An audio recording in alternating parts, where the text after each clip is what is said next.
ဒီဇလန်ကကြီးမားတဲ့ဆိုင်ကြီးတစ်ခုမှာစတင်ပါတယ်။အဲ့ဒီမှာမင်းကလေးငယ်တွေကိုတထေးဖိုးကြီးပစ္စည်းဈေးကြီးပေးပြီးလေးလံတင်ရောင်းချနေကြတာပါ။ဒီအသက်ရှိနေသေးတဲ့လူတွေအားလုံးဟာတေဖို့ထက်တန်တဲ့လူယုံမာတွေကြီးပါပဲ။ဒါပေမဲ့ဒီအစ်ဆက်ပြီးရက်ဆက်တက်တဲ့ကဘာမှာပတ်စံကားတာအရာရာဖြစ်နေပါတယ်။စပင်းနဲ့ရောင်တဲ့ကောင်မလေးတယောက်ကသူမရဲ့ကံကြမ္မာကြောင့်ငိုကြွေးနေပါတယ်။ဖယားတခင်ကဘာကြောင့်ဒီလောက်ရက်ဆက်တဲ့ကဘာကိုပို့လိုက်ရတာလဲဆိုတာနားမလည်နိုင်ပါဘူး။ဒါပေမဲ့ငွေရောက်စပင်းရှိတဲ့လှပတဲ့မင်းကလေးတယောက်ဖြစ်တဲ့ဒိုင်ယာကတော့ငိုဖို့မတင်ဘူးလှလှပပနေရမယ်လို့ပြောပြီးနှစ်သိမ့်ပေးလိုက်ပါတယ်။ဒါနဲ့ဒိုင်ယာကိုစင်မော်တက်ဖို့ခေါ်လိုက်ပြီးသူမကလည်းတချင်းလေးတကြီးကြီးနဲ့ပျော်ရွှင်စွာထွက်သွားပါတယ်။သူမကိုဒီညရဲ့အထူးထုတ်ကုန်အဖြစ်ကြီးညာပြီးလေးလံဈေးကဒေါ်လာ7 တန်းနဲ့စပါတယ်။လေးလံပွဲမှာလူတိုင်းလူလိုကဒီစပင်းငွေရောင်နဲ့မင်းကလေးကိုလိုချင်ကြတာကြောင့်ဒိုင်ယာကိုဈေးပြိုင်ပေးကြပါတယ်။ဒါပေမဲ့ဒိုင်ယာကပြုံးပြီးသူမရဲ့မုံပညာကိုစတင်အသုံးပြုပါတယ်။ပထမဆုံးကလက်ထက်အတွက်တောတစ်ခုကိုဖန်တီးပြီးဆက်ချင်းဆိုလိုမုံပညာနဲ့ရိုက်ဖက်တနက်တက်လက်ကိုဖန်တီးကပွဲတွေကလူတိုင်းကိုစတင်ပစ်ခတ်ပါတော့တယ်။ဒရမ်းမတာဖြစ်ပြီးလူတွေထွက်ပြေးကြတယ်လို့လုံခြုံရေးတွေကလည်းသူမကိုဖမ်းဖို့စ조사ကြပါတယ်။နောက်ပေးကအဝယ်လဲကမ်းမှာတော့မင်းကလေးတွေကရုတ်တရက်ဆူညံတန်ကြောင်းရှို့ထွေးတင်ကြပါတယ်။အဆောင်တယောက်ကဘာမှမလုပ်နိုင်ခင်မှာပဲအစီကံဆောင်းနေတဲ့မင်းကလေးတယောက်ဖြစ်တဲ့ထော့စကပလင်းနဲ့ခေါင်းကိုရိုက်ချလိုက်လို့အဆောင်ကလဲကျတော့ပါတယ်။သူမလဲကြည့်လိုက်တော့တကားဝမှာဓာတ်တွေထုတ်ထားတဲ့အဆောင်တစ်ယောက်ကိုထော့စကတွေ့လိုက်ပါတယ်။သူမကအရှိနေကိုပို့ပြီးအလေးထားဖို့ဆုံးဖြတ်လိုက်ပြီးလန်တချောင်းကိုထုတ်ကအဲ့ဒီလူနှစ်ယောက်ကိုတိုက်ခိုက်ပါတော့တယ်။သူတို့ရဲ့တိုက်ခိုက်မှုတွေကိုလဲလဲကူကူရှောင်ချပြီးအနိုင်ယူကတုတ်ကိုရယူလိုက်ပါတယ်။ထော့စကရှားကောင်မလေးတွေကိုတောက်ပစ်ပေးပြီးထွက်ပြေးဖို့ပြောလိုက်ခါသူမကတော့အလဲမြန်ခမ်းမကြီးစီကိုလိုက်တော့ပါတယ်။ဒိုင်ယာကသူမပြစ်နိုင်တဲ့မြလူတွေကိုပြစ်ခတ်နေတော့မှာပဲလေးလံပွဲကိုစီစဉ်ပြီးရွာတွေကိုဖျက်ဆီးမင်းကလေးတွေကိုပြန်ပြေးဆွဲခဲ့တဲ့အမျိုးသမီးကြီးကိုရုတ်တရက်တွေ့လိုက်ပါတယ်။သူမကဖြစ်ဖို့ကြိုးစားပေမဲ့ဓာတ်နဲ့တိုက်ခိုက်ခံရပြီးရိုင်ဖယ်နဲ့ကာလိုက်ပေမဲ့မြေပြင်ပေါ်မှာလဲကျတော့ပါတယ်။ဒီအဆောင်မှာလဲမော်ဆွမ်းရင်ရှိနေမှသူမသဘောပေါက်လိုက်ပါတယ်။ဒါပေမဲ့အဲ့ဒီအဆောင်ထပ်ပြီးမတိုက်ခိုက်ခင်မှာပဲထော့စကပေါ်လာပြီးလန်နဲ့တားထားလိုက်ပါတယ်။အဆောင်နေပိုရောက်လာတဲ့အခါထော့စကသူ့ကိုနောက်ဆုတ်စေပြီးသူမရဲ့ revolver ကိုထုတ်ကသူတို့ကိုတယောက်ပြီးတယောက်ပစ်ခတ်လိုက်ပါတယ်။ဒိုင်ယာနဲ့ဒေါ့စ်နှစ်ယောက်လုံးစင်ပေါ်မှာလက်နဲ့အသိမြင်ပြီးပေါင်းလိုက်ကြပေမဲ့အဆောင်ရည်အတွက်ကနှစ်ယောက်ထဲအတွက်များလွန်းနေပါတယ်။ဒီနေရာကနေအသက်ရှင်လျက်ထွက်နိုင်ဖို့အတွက်ဒိုင်ယာကမော်ဆီယာမအနေနဲ့ကြီးမားတဲ့မော်တိုက်ခိုက်မှုတစ်ခုကိုတုံးဖို့လိုတယ်လို့ဆုံးဖြတ်လိုက်ပါတယ်။ဒါကြောင့်သူကစလုံးတွေကိုရေရွတ်နေချိန်မှာရန်သူတွေကိုတားဆီးဖို့ထော့စ်ကိုပြောလိုက်ပါတယ်။ထော့စ်ကအမေရိကန်ရုပ်ရှင်တွေထဲရောက်သွားတယ်လို့မျိုးဟန်ဆောင်ပြီးရန်သူတွေကိုပြစ်ချနေချိန်မှာဒိုင်ယာကသူမရဲ့မော်စလုံးတွေကိုအာရုံစိုက်လိုက်ပါတယ်။မကြခင်မှာပဲဆန်ရဲ့နိုင်ရန်တွေကိုမော်ပညာနဲ့ထွင်းဖောက်လိုက်ပြီးသူတို့ထွက်ပြေးဖို့လမ်းကြောင်းတစ်ခုဖန်တီးလိုက်ပါတယ်။ဆန်ရဲ့အပြင်ဘက်တောအဆက်မှာတော့ Luz လို့ခေါ်တဲ့လောက်ကျန်တပ်ဖြတ်မှုကျွမ်းကျင်သူတစ်ယောက်ကသူ့ရဲ့ sniper rifle နဲ့ပြစ်မှတ်ထားနေပါတယ်။သူကအခုပြပြနေတဲ့တပ်ပွဲကြီးကိုမြင်လိုက်ရတော့သူတို့ခံမှန်းထားတာမှန်ကန်ကြောင်းသိလိုက်ရပါတယ်။ဒီဆန်ရင်ကအမျိုးသမီးကြီးဟာရွာတွေကိုတိုက်ခိုက်မိရှို့ပြီးလှပတဲ့မင်းကလေးတွေကိုပြန်ပေးဆွဲနေသူဖြစ်ပါတယ်။သူ့မှာတက်တေအလုံးလုံးရပြီလို့ဆုံးဖြတ်လိုက်ပြီးပြစ်မှတ်ကိုကွက်မြက်ဖို့အစဉ်သင့်ပြင်လိုက်ပါတယ်။သူကနိုင်ရန်ကိုထွန်းဖောက်မြင်တဲ့မော်မျက်လုံးကိုအတုံးပြုပြီးထွက်ပြေးဖို့ကြိုးစားနေတဲ့ဆန်ရင်ကအမျိုးသမီးကြီးကိုခန်းတစ်ခန်းကနေတကန်းကိုလိုက်လံရှီယာခံလိုက်ပါတယ်။သူမရဲ့ကံကြမ္မာကအဆုံးသက်ပြီးသားမှသူမမသိပါဘူး။ဒါနဲ့လူစကခလုတ်ကိုဆွဲလိုက်ပြီးမှန်ကန်တဲ့ခေါင်းတက်တဲ့ပစ်ချက်နဲ့အတူသူမကိုအောင်မြင်စွာလှုပ်ကြံလိုက်ပါတယ်။ဒီအဖြစ်အပျက်ကသူ့ကိုကဘာပေါ်ကအတိတ်ဘဝကိုပြန်ရောက်စေပါတယ်။အဲ့ဒီတုန်းကသူကအထူးလှုပ်ကြံတက်ဖြတ်သူတစ်ယောက်ဖြစ်ပြီးသူ့ရဲ့လက်အောက်ခံတဲ့အတူမွေးရစေဝါရောင်းဝယ်သူတွေကိုဖျက်ဆီးရမယ့်တာဝန်တစ်ခုကိုလှုပ်ဆောင်နေခဲ့ပါတယ်။သူကတိကျမှုမှာပြန်ပဲမရှိပါဘူး။ကားနောက်ကွယ်မှာပိုးနေရင်တော့ရန်သူတွေကိုတယောက်ပြီးတယောက်ပြစ်ချနိုင်ခဲ့ပါတယ်။အမျိုးသား6ယောက်ကိုလှုပ်ကြံပြီးတဲ့နောက်မှာသူကပစ္စည်းတွေသိမ်းပြီးပြန်ဖို့လုပ်ပါတယ်။သူ့ရဲ့တင်နန်းသားမင်းကလေးကကျန်တဲ့မာဖီးယားဖွဲ့ဝင်တွေကိုပါရှင်းပစ်လို့ရတယ်လို့ပြောပေမဲ့လူစကတော့သူ့ကို6ယောက်ပဲတက်ဖို့အမိန်ပေးထားတာကြောင့်သူ့လှုပ်ပြီးပြီလို့ပြန်ပြောလိုက်ပါတယ်။ကောင်မလေးကပြန်ပြောဖို့ကြိုးစားပေမဲ့လူစကပါဇက်ပိတ်ခိုင်းလိုက်ပြီးအဖွဲ့အစည်းကမာဖီးယားရဲ့ထိပ်တန်းအဖွဲ့ဝင်တွေကိုပဲအစားထိုးချင်တာဖြစ်ပြီးအမိန်မပါတဲ့ဘာကူမှမလို့တင်ဘူးလို့ရှင်းပြလိုက်ပါတယ်။ဒါနဲ့ကောင်မလေးကငြိမ်သွားပြီးကားထဲဝင်လိုက်ပါတယ်။ဒါပေမဲ့ရုတ်တရက်လူစကကောင်းကင်ယံမှာမောင်းထုမဲ့သလုံးတစ်စင်းကိုတတိထားမိလိုက်ပါတယ်။နှလုံးခုန်မြင်လာပြီးကားထဲကိုခုံဝင်ကမောင်းထွက်သွားပါတယ်။သူတို့ကိုမကြခင်မှာလက်လံလျှောက်ခွေတော့မှဖြစ်လို့လက်နက်တွေကိုအသင့်ပြင်ထားဖို့ကောင်မလေးကိုပြောလိုက်ပါတယ်။သူထင်ထားတဲ့အတိုင်းပဲစစ်သားတွေရဲ့ရင်တန်းကြီးက Harry တွေနဲ့လိုက်လံပြီးထွက်ပြေးနေတဲ့ကားကိုပစ်ခတ်လိုက်ပါတယ်။ကားကရှင်းရှင်းဆိုသလိုပ ပေါက်ကွဲပြီးမီးလောင်သွားပါတယ်။ဒါပေမဲ့သူတို့မသိလိုက်တာကလူစ်ဟာကားမီးလောင်ခြင်းနောက်ဆုံးချိန်မှာခွန်ချလိုက်ပြီးတေသွားပြီလို့လည်းစားနိုင်ခဲ့ပါတယ်။လူစ်ကကောင်မလေးရဲ့ဒဏ်ရာရထားတဲ့ခြေထောက်ကိုပြုစုပေးပြီးမိုးလင်းတာနဲ့ထွက်ခွာရမှာမို့အနားယူဖို့ပြောလိုက်ပါတယ်။နားနေတုန်းမှာကောင်မလေးကလူစ်ကိုဘာကြောင့်လိုချင်တက်ပြတ်ပြီးဖြစ်လာလဲလို့မေးပါတယ်။လူစ်ကသူ့ကိုအဲ့ဒီအဖွဲ့အစည်းမှာမွေးပြီးကမ္ဘာအတော်ဆုံးလိုချင်တက်ပြတ်သူဖြစ်လာအောင်လေ့ကျင့်ပေးခဲ့တာလို့ပြန်ဖြေပါတယ်။သူတို့လူကဗီဂန်ဝါဒနဲ့ပတ်သက်ပြီးသဘောထားမတိုက်ဆိုင်တော့လူစ်ကတနက်နဲ့ရှင်ပြီးအမျိုးသမီးတယောက်ရဲ့နေရာမှန်ကိုပြသဖို့ဆုံးဖြတ်လိုက်ပါတယ်။သူမကအံ့ဩတော့ပါတယ်။သူမကတန်းထဲမှာအတော်ဆုံးလိုချင်တက်ပြတ်သူဖြစ်ပေမဲ့ဒီအဖိုးကြီးကသူမကိုတနက်နဲ့ရှင်နိုင်ခဲ့ပါတယ်။ဒါတင်မကသေးပါဘူး။လူစ်ကသူမရဲ့တနက်ကိုပါယူပြီးသူမကိုပြန်ဆင်ထားလိုက်ပါတယ်။လူစ်ကသူမယုံကြည်ခဲ့လို့တနက်ကိုခိုးယူနိုင်ခဲ့တာဖြစ်ပြီးဒါဟာအားနည်းချက်ကြီးတစ်ခုဖြစ်တယ်လို့ပြောလိုက်ပါတယ်။ဘာကြောင့်လဲဆိုတော့လူစ်ကိုတက်တည်မကြံရင်အောင်သူမကိုတက်ဖို့နောက်ပိုင်းမှာအမိန်ပေးလာနိုင်တာမျိုးရှိလို့ပါ။သူမကိုလုံးဝအတားဆီးရလိုက်ပြီးနောက်လူစ်ဟာပစ္စတိုတနက်ကိုသူမရဲ့ခေါင်းပေါ်ကနေဖယ်ရှားကအိတ်ထဲကိုပြန်ထည့်ပေးလိုက်ပြီးအိတ်ဖို့အတွက်လက်ရှာလိုက်ပါတယ်။သူမကတုံးလို့စွာရက်နေရင်တနက်ကိုထုတ်ပြီးသူ့ကိုပြန်ရှင်လိုက်ပါတယ်။လူစ်ကရိုးရိုးရှင်းရှင်းအိတ်ဖို့တာပြောလိုက်ပေမဲ့သူမကသူ့ကိုတကယ်ပြစ်တတ်မယ်လို့ပြောပြီးရှင်းချော်လိုက်ပါတယ်။လူစ်ကမတက်ရက်ပြီးတနက်ထဲကကြီးစံတွေအားလုံးကိုတူထုတ်ထားပြီးပြီဆိုတာကိုထပ်ပြီးပြောပြလိုက်ပါတယ်။သူမကဒုတိယကျဲလုံးဝအတားဆီးရလိုက်တာကိုထိတ်လန့်နေချရက်နေရဲ့အနာဂတ်မှာဖြစ်နိုင်မယ့်မြင်ကွင်းကိုစိတ်ကူးမိလိုက်ပါတယ်။နောက်တစ်နေ့မနက်မှာတော့သူတို့ရဲ့လုံခြုံတဲ့နေရာကိုပြန်ရောက်လာပြီးလူစ်ကအဖွဲ့အစည်းကိုဖုန်းခေါ်လိုက်ပါတယ်။အဖွဲ့အစည်းကသူ့ရဲ့နောက်ဆုံးမစ်ရှင်အတွက်ဂုဏ်ယူကြောင်းပြောပြီးပျော်ရွှင်စွာနားယူဖို့ဆုတောင်းပေးကဂျပန်ကိုချက်ချင်းပြန်လာဖို့အမိန့်ပေးလိုက်ပါတယ်။သူကပတ်စပို့အတူနှစ်ခုနဲ့လ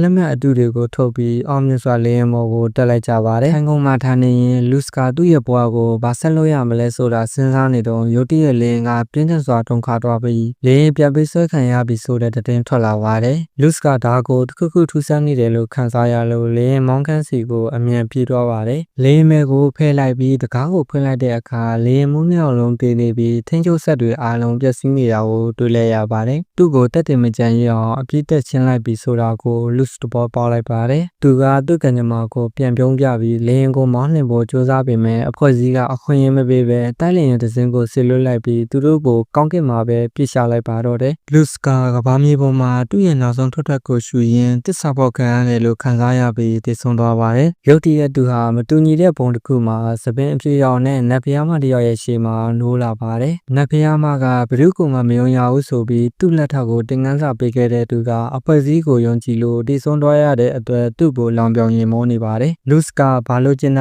ာလဲလို့မေးလိုက်တော့နတ်ဖျားမကသူမဟာတည်ဆုံသူတွေကိုတာဝန်ယူရသူဖြစ်ပြီးသူ့မှာရွေးချယ်စရာနှစ်ခုရှိရလို့ပြောပါတယ်။ပထမတစ်ခုကတော့မညံလုံးဝမပါပဲလူတစ်တယောက်အနေနဲ့ကဘာမြေပေါ်ပြန်လဲမွေးဖွားခြင်းဖြစ်ပြီးဒုတိယတစ်ခုကတော့သူမအတွက်အလုပ်တစ်ခုလုပ်ပေးမယ်လို့ကြေပေးမယ်ဆိုရင်မညံအပြည့်စုံတဲ့စိတ်ကူးရင်ကဘာတစ်ခုမှပြန်လဲမွေးဖွားခြင်းဖြစ်ပါတယ်။လူစ်ကကဘာမြေနဲ့အဲ့ဒီကဗီဂန်တွေအပေါ်ရင်းဆက်ရှာဖြစ်နေပြီးမို့စိတ်ကူးရင်ကဘာကိုရွေးချယ်လိုက်ပြီးဘာလုပ်ပေးရမလဲလို့မေးလိုက်ပါတယ်။ငါဖျားမကပြုံးပြီးအဲ့ဒီကဘာမှာမွေးဖွားလာမယ်သူရဲကောင်းကိုလွတ်ကျန်တက်ဖြတ်ပေးဖို့လိုတယ်လို့ပြောလိုက်ပါတယ်။လူစ်ကအနှဲငယ်အောင်တော်လို့နတ်ဖျားမကသူ့ကိုစိတ်လျှော့ပြီးလက်ဖက်ရည်တန်းလန်းပေးပါတယ်။သူဘာလို့စိတ်ကူးရင်ကဘာကိုရွေးချယ်ရတာလဲလို့မေးတဲ့အခါလူစ်ကကဘာပေါ်မှာသူဟာလွတ်ကျန်တက်ဖြတ်သူဆိုတဲ့ရွေးချက်တစ်ခုတည်းအတွက်မူဖွားလာခဲ့ရပြီးသူ့ရဲ့အတွင်းနဲ့ခံစားချက်တွေကိုဘေးဖယ်ထားကတက်ဖြတ်ခြင်းကိုဒါအာရုံစိုက်ဖို့ပြောခံခဲ့ရတယ်လို့ပြန်ဖြေပါတယ်။ဒါပေမဲ့နောက်ဆုံးချိန်မှာအတေကန်ပြီးတော့သူတကယ်လိုချင်တဲ့ဘဝကိုမနေခဲ့ရတဲ့အတွက်နောင်လာနဲ့စိတ်ပြတ်မှုတွေခံစားခဲ့ရတယ်လို့ပြောလိုက်ပါတယ်။သူလုံးချင်ရမယ့်သူရဲ့ကောင်ကဘလို့လူလဲလို့မေးတဲ့အခါနတ်ဖျားကကဘာတည့်ရဲ့ဆက်လက်တွေအားလုံးကိုရှင်းရှင်းသူ့အုံနောက်ထဲကိုလွှဲပြောင်းပေးလိုက်ပါတယ်။လူစ်ကမော်ပညာနဲ့ရုပ်ပိုင်းဆိုင်ရာစွမ်းရည်မျိုးမျိုးရှိတဲ့ဒီစိတ်ကူးရင်ကဘာအကြောင်းအားလုံးကိုသိလိုက်ရပါတယ်။အဲ့ဒီထဲမှာသူရဲ့ကောင်ဟာမယုံနိုင်လောက်အောင်အစွမ်းထက်တဲ့ဒဏ္ဍာရီရာစွမ်းရည်ကိုပိုင်ဆိုင်ထားပြီးသူ့ကိုတက်ဖို့တော်တော်ခက်ခဲတဲ့ပြစ်မှတ်ဖြစ်စေမယ်ဆိုတာကိုသိလိုက်ရပါတယ်။ဒါပေမဲ့ယခုလက်ရှိအချိန်ထိတော့သူရဲ့ကောင်ဟာတကယ်တော်ပြီးကောင်းတဲ့အရာတွေလုပ်နေရလို့လူစ်ကသိလိုက်ရပါတယ်။ နဖျားမကိုဘာလို့သူ့ကိုတက်စေချင်တာလဲလို့မေးတဲ့အခါသူမကသူရဲကောင်းကပို့ပြီးတော့တန်မာလာမှာဖြစ်ပြီးတနေ့မှာတော့နတ်ဆိုးဘရင်နဲ့နောက်ဆုံးတိုက်ပွဲဖြစ်လာလိမ့်မယ်လို့ဖြေပါတယ်။အဲ့ဒီတိုက်ပွဲမှာနတ်ဆိုးဘရင်ကိုအနိုင်ယူပြီးသူရဲကောင်းဟာအမြင့်ဆုံးကိုရောက်လာပါလိမ့်မယ်။ဒါပေမဲ့တနှစ်တုန်းကနှစ်နှစ်ကြာပြီးတော့သူရဲကောင်းရဲ့အစွမ်းတွေဟာနတ်ဆိုးဘရင်လိုပဲရက်ဆက်လာကဒီကဘာကြီးရဲ့အဆုံးတက်ကိုဥတည်စေမှာဖြစ်လို့ဒီအဖြစ်အပျက်ကိုတားဆီးစေချင်တာဖြစ်ပါတယ်။လူစကဒီမစ်ရှင်ကိုလက်ခံလိုက်ပြီးအလုပ်ကိုပိုကောင်းအောင်စွမ်းရည်ကောင်းလေးပေးဖို့တောင်းဆိုလိုက်ပါတယ်။နဖျားမကတဘောတူပြီးလူသားတူပိုင်ဆိုင်တဲ့ အကောင်းဆုံးစွမ်းအားတွေကိုပေးရလိုက်တယ်လို့စွမ်းရည်၅မျိုးကိုရွေးချယ်ပေးလိုက်ပါတယ်။သူရွေးချယ်ပြီးတဲ့နောက်သူမတတိပေးလိုက်တာကတော့ဒီကဘာကလူတွေထက်ပိုတော်ပေမဲ့သူရဲကောင်းကတော့စွမ်းရည်30ကျော်ရှိတာကြောင့်ပိုပြီးအများကြီးတန်မာနေစေဖြစ်တယ်ဆိုတာပါပဲ။လူစက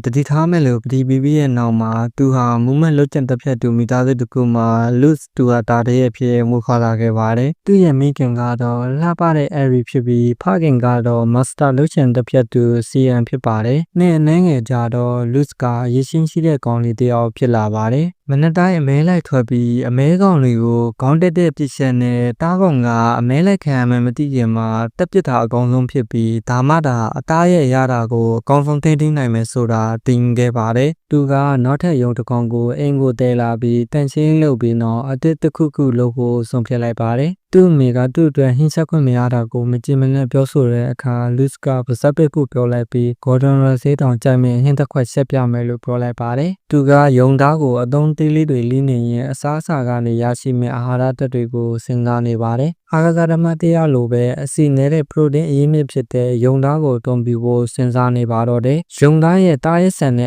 အနံ့ကြောင့်အရသာတင်မကောင်းလာပါဘူး။ဒါကိုဖြည့်ရှင်းဖို့သူကဟင်းခတ်အမွှေးကြံတွေနဲ့မှုကြော့တွေအများကြီးထည့်ပြီးဖျားပေါင်းကိုထဲမှာထည့်ချလိုက်ပါတယ်။အဲ့ဒါဆက်ပြုတ်နေတော့မှသူကဘီရှာမဲဆော့ပြုတ်လို့ဖို့စတင်လှုံ့ဆော်ပါတယ်။ဒီဆော့ကိုသူကသူ့ရဲ့ပြစ်မှတ်နဲ့ပုံနီးဆက်ဖို့အတွက်စပုံမှုပြန်ပွဲဝင်တူအဖြစ်ဟန်ဆောင်ရင်တင်ယူခဲ့ရဖြစ်ပြီးအဲ့ဒီပြစ်မှတ်ကအစားတောက်ကြောင့်ဘာမှမတည်တဲ့ထိပ်ပြောင်တရားသူကြီးဖြစ်နိုင်ပါတယ်။နောက်ဆုံးမှာသူကဟင်းရီတွေကိုခရင်ဆော့ထည့်လိုက်ပြီးမိသားစုကိုတဲခဲမှာပဲ။သူတို့အားလုံးဒီဟင်းလျာကိုအရန်ကြိတ်ကြပြီးသူမိခင်ကတော့ပတ်စံရှာဖို့စားတော့ဆန်တွေမှာရောင်းဖို့တွန်းအားပေးလိုက်ပါတယ်။လူစကတော့ဒီအသွေးကိုရွှေတူးကျင်တဲ့စိတ်လိုမှတ်ယူပါတယ်။အဲ့ဒီညနေမှာပဲလူစရဲ့ဖခင်စီယန်ကပုံမှန်စစ်စင်းမှုတွေအတွက်လေ့ကျင့်ခန်းခန်းမကိုလာဖို့ပြောလိုက်လို့သူကသူ့ဖခင်စကားကိုနားထောင်လိုက်ပါတယ်။ဖခင်စီယန်ကလူစရဲ့အယိုးကျွတ်သားနဲ့အစင်းမြစ်တွေကိုခိုင်မာပြီးစနစ်တကျကြီးထွားနေကြောင်းတရားစစ်ဆေးဖို့အပတ်တိုင်းသူ့ရဲ့ခန္ဓာကိုယ်ကိုစစ်ဆေးပါတယ်။လူစရဲ့မိသားစုဟာနိုင်ငံတော်ရဲ့တော်ဝင်ဆရာဝန်များလည်းဖြစ်တယ်ဆိုတာ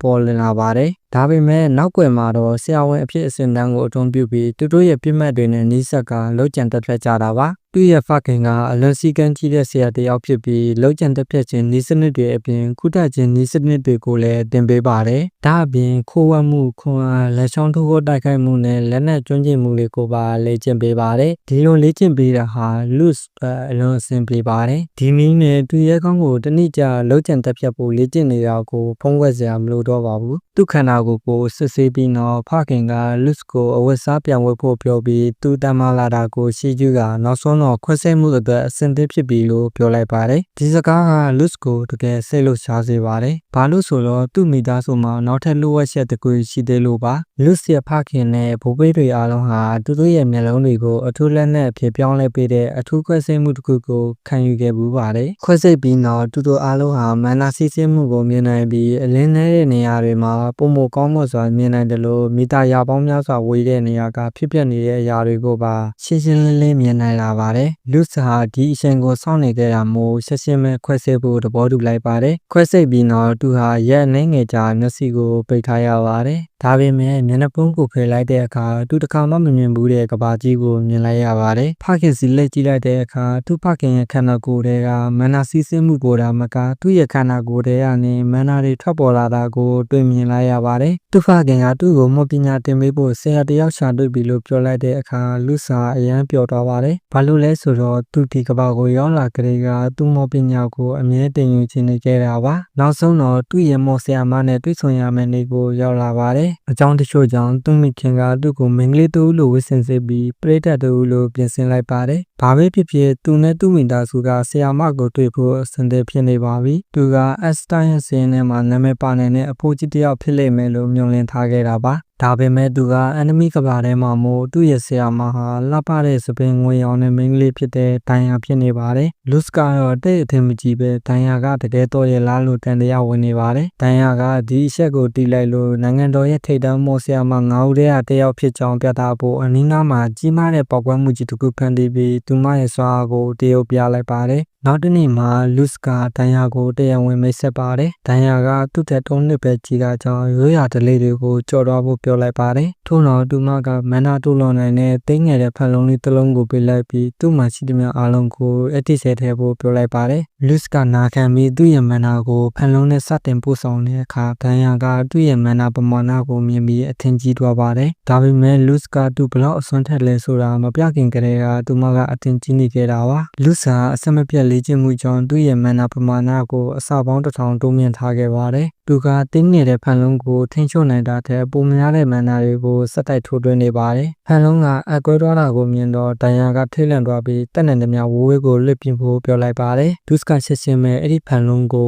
ခေါင်းငယ်အမြင့်ထိပြစ်လွတ်လိုက်တာကြောင့်သူ့မိသားစုဆိုင်ကိုစက္ကန့်ပိုင်းလေးနဲ့နျူကလ িয়ার ပေါက်ကွဲမှုလိုမျိုးဖြစ်မဲ့ဘေးကနေကက်တင်လိုက်ပါတယ်။အဲ့ဒီပြင်းထန်တဲ့ပေါက်ကွဲမှုကမိုင်းအနေငယ်ထိတုန်ခါသွားစေပြီးဒိုင်ယာကသူမရဲ့တပည့်ဖြစ်သူရဲ့အစွမ်းကြောင့်ထိတ်လန့်သွားပါတယ်။အဲ့ဒီအချိန်မှာပဲသူမိဘတွေအပြေးရောက်လာပြီးဘာဖြစ်တာလဲလို့မေးကြပါတယ်။ဒိုင်ယာကသူမပို့ပြီးသတိထားတဲ့နယ်လို့ပြောပြီးလူစ်ကိုဖုံးကွယ်ပေးဖို့ကြိုးစားပေမဲ့လူစ်ရဲ့မိဘတွေကသူတို့သားရဲ့မော်ပညာကိုအရန်ခုန်ယူနေကြပါတယ်။ဖခင်စီယန်ကဒါကကောင်းပြီမဲ့စစ်ပွဲအတွက်ပိုတင်တော်ပြီးသူတို့ကလူစ်ကိုလှုပ်ကြံတက်ဖြတ်သူဖြစ်စေခြင်းတယ်လို့ပြောလိုက်ပါတယ်။သူကလှုပ်ကြံတက်ဖြတ်ခြင်းအတွက်ထောက်ဝေဖြစ်စေမဲ့မော်ပညာတွေကိုတင်ပေးဖို့ဒိုင်ယာကိုတောင်းဆိုပြီးချက်ချင်းထွက်သွားပါတယ်။ဒိုင်ယာဟာဖန်ခွက်တစ်လုံးတောင်ကွဲရင်ရိုက်ခံရမယ်သူမလိုမိသားစုနဲ့မတူပဲသူတို့ကဒီလောက်ထောက်ခံပေးရဖို့မယုံနိုင်ဖြစ်နေပါတယ်။ဒါပေမဲ့လူစ်ကသူမကိုဒီလိုဖန်လုံးမျိုးနောက်ထပ်ရှိသေးလားလို့မေးလိုက်ပါတယ်။သူမကဒါရီယာအလွန်တန်ဖိုးရှိပြီးဘယ်သူမှအလွယ်တကူမပေးဘူးလို့ညှင်းပယ်လိုက်ပါတယ်။ညဘက်မှာတော့လူစ်ကသူ့ရဲ့ကောင်းကိုတက်ဖို့အထောက်အကူဖြစ်စေမဲ့ဖန်လုံးတွေကိုဘယ်လိုရမလဲစဉ်းစားနေပါတယ်။ရုတ်တရက်ဒိုင်ယာဟာသူ့တကားကိုခေါ်လိုက်ပြီးနောက်တစ်နေ့မနက်မှာသူတို့အတူတူအိမ်နေကြပါတယ်။ဒိုင်ယာကသူ့ရဲ့ဆရာမအနေနဲ့သူ့ကိုဘာမဆိုအမိန်ပေးနိုင်တယ်လို့ပြောပြီးလူစ်ကပြဿနာမတက်ချင်တာကြောင့်သူမရဲ့အမိန်ကိုနာခံလိုက်ပါတယ်။နောက်တစ်နေ့မှာတော့လူစ်ရဲ့စွားတွေကိုရှာဖွေစနက်ရမယ့်အချိန်ရောက်လာပါတယ်။ဒိုင်ယာကဖန်လုံးလေးကိုမန္နာအနှဲငယ်ပဲထည့်ဖို့ပြောပြီးမီးနဲ့ရေဓာတ်တွေကိုစစ်ဆေးတဲ့အခါလူစ်မှာနှစ်ခုလုံးအပေါင်းလက္ခဏာပြနေတာတွေ့လိုက်ရပါတယ်။ဒိုင်ယာကဒဏ္ဍမျိုးပိုင်ဆိုင်သူရှားပါတာကြောင့်ဝမ်းသာပေမဲ့လူစ်ကကျန်တဲ့ဒဏ္ဍမျိုးကိုပါစံတက်ဖို့ပြောလိုက်ပါတယ်။ဒိုင်ယာကလူစ်မှာအခြေခံဓလေ့မျိုးလုံးပိုင်ဆိုင်တော့ကိုတိလိုက်ရတဲ့အခါအလွန်အားတင်သွားပေမဲ့ဒီလိုထူးချွန်တဲ့တပည့်ကိုရလို့လေတွက်ချွင်းနေပါတော့တယ်။ဒိုင်ယာကလူစ်ကိုသူ့မန္နာအားတိကျတဲ့တစ်ခုအဖြစ်ပြောင်းလဲဖို့တင်ပေးရာမြေတက်ကနေစတင်ခဲ့ပါတယ်။လူစ်ကသူမရဲ့လက်ညှိုးမှုကြောင့်မန္နာကိုမြေတက်အဖြစ်ပြောင်းလဲနိုင်ခဲ့ပြီးရုတ်တရက်စလုံးမောတစ်ခုကသူ့စိတ်ထဲပေါ်လာပါတယ်။ဒိုင်ယာဟာဒါကမောပညာကိုစတင်သုံးစွဲပြီးတော့ခရသခင်ကသူ့နောက်ထပ်တိုက်ရိုက်ပို့လိုက်တဲ့ပထမဆုံးစလုံးဖြစ်ကြောင်းပြောပြပါတယ်။စလုံးတွေကိုမဖတ်တထားကြောင်းဒိုင်ယာကစံနမူနာပြလိုက်ရာလူစ်ကပထမဆုံးချိန်မှာပဲလက်ခံနိုင်ပွဲတိကျမှုဖြင့်အတူယူနိုင်ခဲ့ပါတယ်။သူကစလုံးမောင်းကိုကျွမ်းကျင်သည့်အထိဆက်လက်လေ့ကျင့်ပြီးဒိုင်ယာကလည်းသူ့ကိုပျော်ရွှင်စွာဂုဏ်ပြုပါတယ်။ပိုလေ့ကျင့်လေဖျားသခင်ကစလုံးပေါင်းတွေကိုသူ့အုံနောက်ထဲပို့ပေးလေဖြစ်ကြောင်းသူမကပြောပြပါတယ်။သို့တော့လူစ်ကဒိုင်ယာပြီးတဲ့စလုံးပေါင်းတွေကိုရှာရေးပေးနိုင်မလားလို့မေးလိုက်ပါတယ်။ဒိုင်ယာကစိတ်ဝင်စားတော့ပြီးတန်ကိုဖန်တီးတဲ့စလုံးပေါင်းကိုရှာရေးလိုက်တဲ့အခါဖျားသခင်ကမပို့ပေးဘဲနဲ့တောင်လူစ်ကပြေဆုံးစွာရွတ်နိုင်ပါတယ်။ဒီလိုလုပ်လို့ရတာကိုဘာလို့တခါမှမစဉ်းစားမိတာလဲဆိုပြီးသူမမယုံနိုင်အောင်ဖြစ်သွားပါတယ်။လူစ်ကတော့ဒီကဘာမှာဒီလိုလုပ်နိုင်တယ်လို့မတွေးမိအောင်တားဆီးထားတဲ့ရန်တရားတစ်မျိုးမျိုးရှိမယ်လို့ယူဆပါတယ်။လူစ်ကစောက်လုံးပေါင်းတွေရဲ့ဘာသာစကားကိုနားမလည်ပဲဒိုင်ယာထံမှတင်တဲ့အတိုင်းစကလုံးများကိုဒါအတန်ထွက်နိုင်တာကြောင့်ထိရောက်မှုမရှိပါဘူး။ဒါကြောင့်သ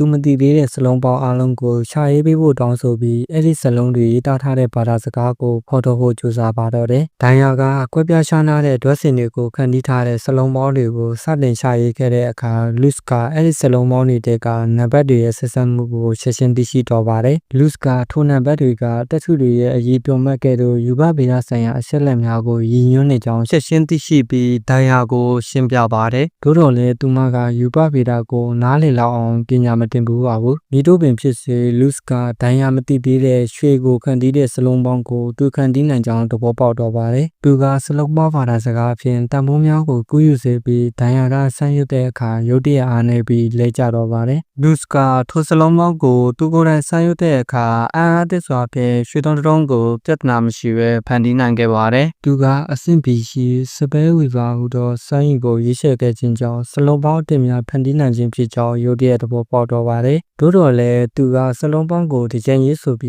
းတော့ဒိုင်ယာကလည်းသူ့ကိုကူးယူနိုင်ခဲ့ပါတယ်။သူတို့နှစ်ယောက်လုံးစလုံးပေါင်းအသစ်များဖန်တီးရန်နီလန်းရှာတွေ့ပြီးဖြစ်တာကြောင့်စိတ်လှုပ်ရှားနေခဲ့ကြပါတယ်။ထို့နောက်လူစ်နဲ့ဒိုင်ယာတို့ကအတူတကွဆက်လက်လေ့ကျင့်နေစဉ်ပုံမူရင်းနှီးလာကြပါတယ်။နောက်ဆုံးတွင်လူစ်ကစိတ်ကူးထားတဲ့အတိုင်းအမေရိကန်ဆန်ဆုံးစလုံးပေါင်းကိုဖန်တီးပြီးကြီးစားများပြစ်နိုင်သောပစ္စတိုတစ်လက်ကိုဖန်တီးလိုက်ပါတယ်။ဒိုင်ယာကလည်းထိုးထိုးလုံးနိုင်တော့လဲလူစ်ကပြစ်အားကိုမရသေးပါဘူး။ဒါကြောင့်သူကသူ့ကိုထပ်ပြီးမြင့်တင်ကမိုင်အနေငယ်ကွာရှိပြစ်မှတ်ကိုထပ်စီးနိုင်တဲ့အမြောက်တစ်လက်ကိုဖန်တီးလိုက်ပါတယ်။ဂျက်အနေငယ်ကြပြီးတော့ဒိုင်ယာကနောက်တစ်နေ့မှာအိမ်ပြန်ရတော့မှဖြစ်လို့ညဘက်မှာလူစ်ကိုအတင်းကျပ်ဖတ်တွေ့ထားပါတယ်။သူမကသူနဲ့ထာဝရနေလို့တော့လည်းမဖြစ်နိုင်ပါဘူး။အဲ့ဒီအစားလူစ်ကသူ့ကိုတတိယစီရင်တိုက်တင်နီယန်တက်ထုဆက်ဖြင့်ပြုလုပ်ထားတော့လှပတဲ့ဓာတ်ချောင်းကိုလက်ဆောင်ပေးလိုက်ပါတယ်။လက်ဆောင်အဖြစ်ဒိုင်ယာကရှားပါဖန်လုံးများတဲ့မှာတစ်လုံးကိုပြန်ပေးခဲ့ပါတယ်။ထို့နောက်သူမကသူ့ကိုတကယ်တွေ့ချင်တဲ့အခါလာတွေ့ပါမယ်လို့လက်တန်းချင်းချေပြီးတတိပေးခိုင်းလိုက်ပါတယ်။နောက်တစ်နေ့မှာတော့ဒိုင်ယာက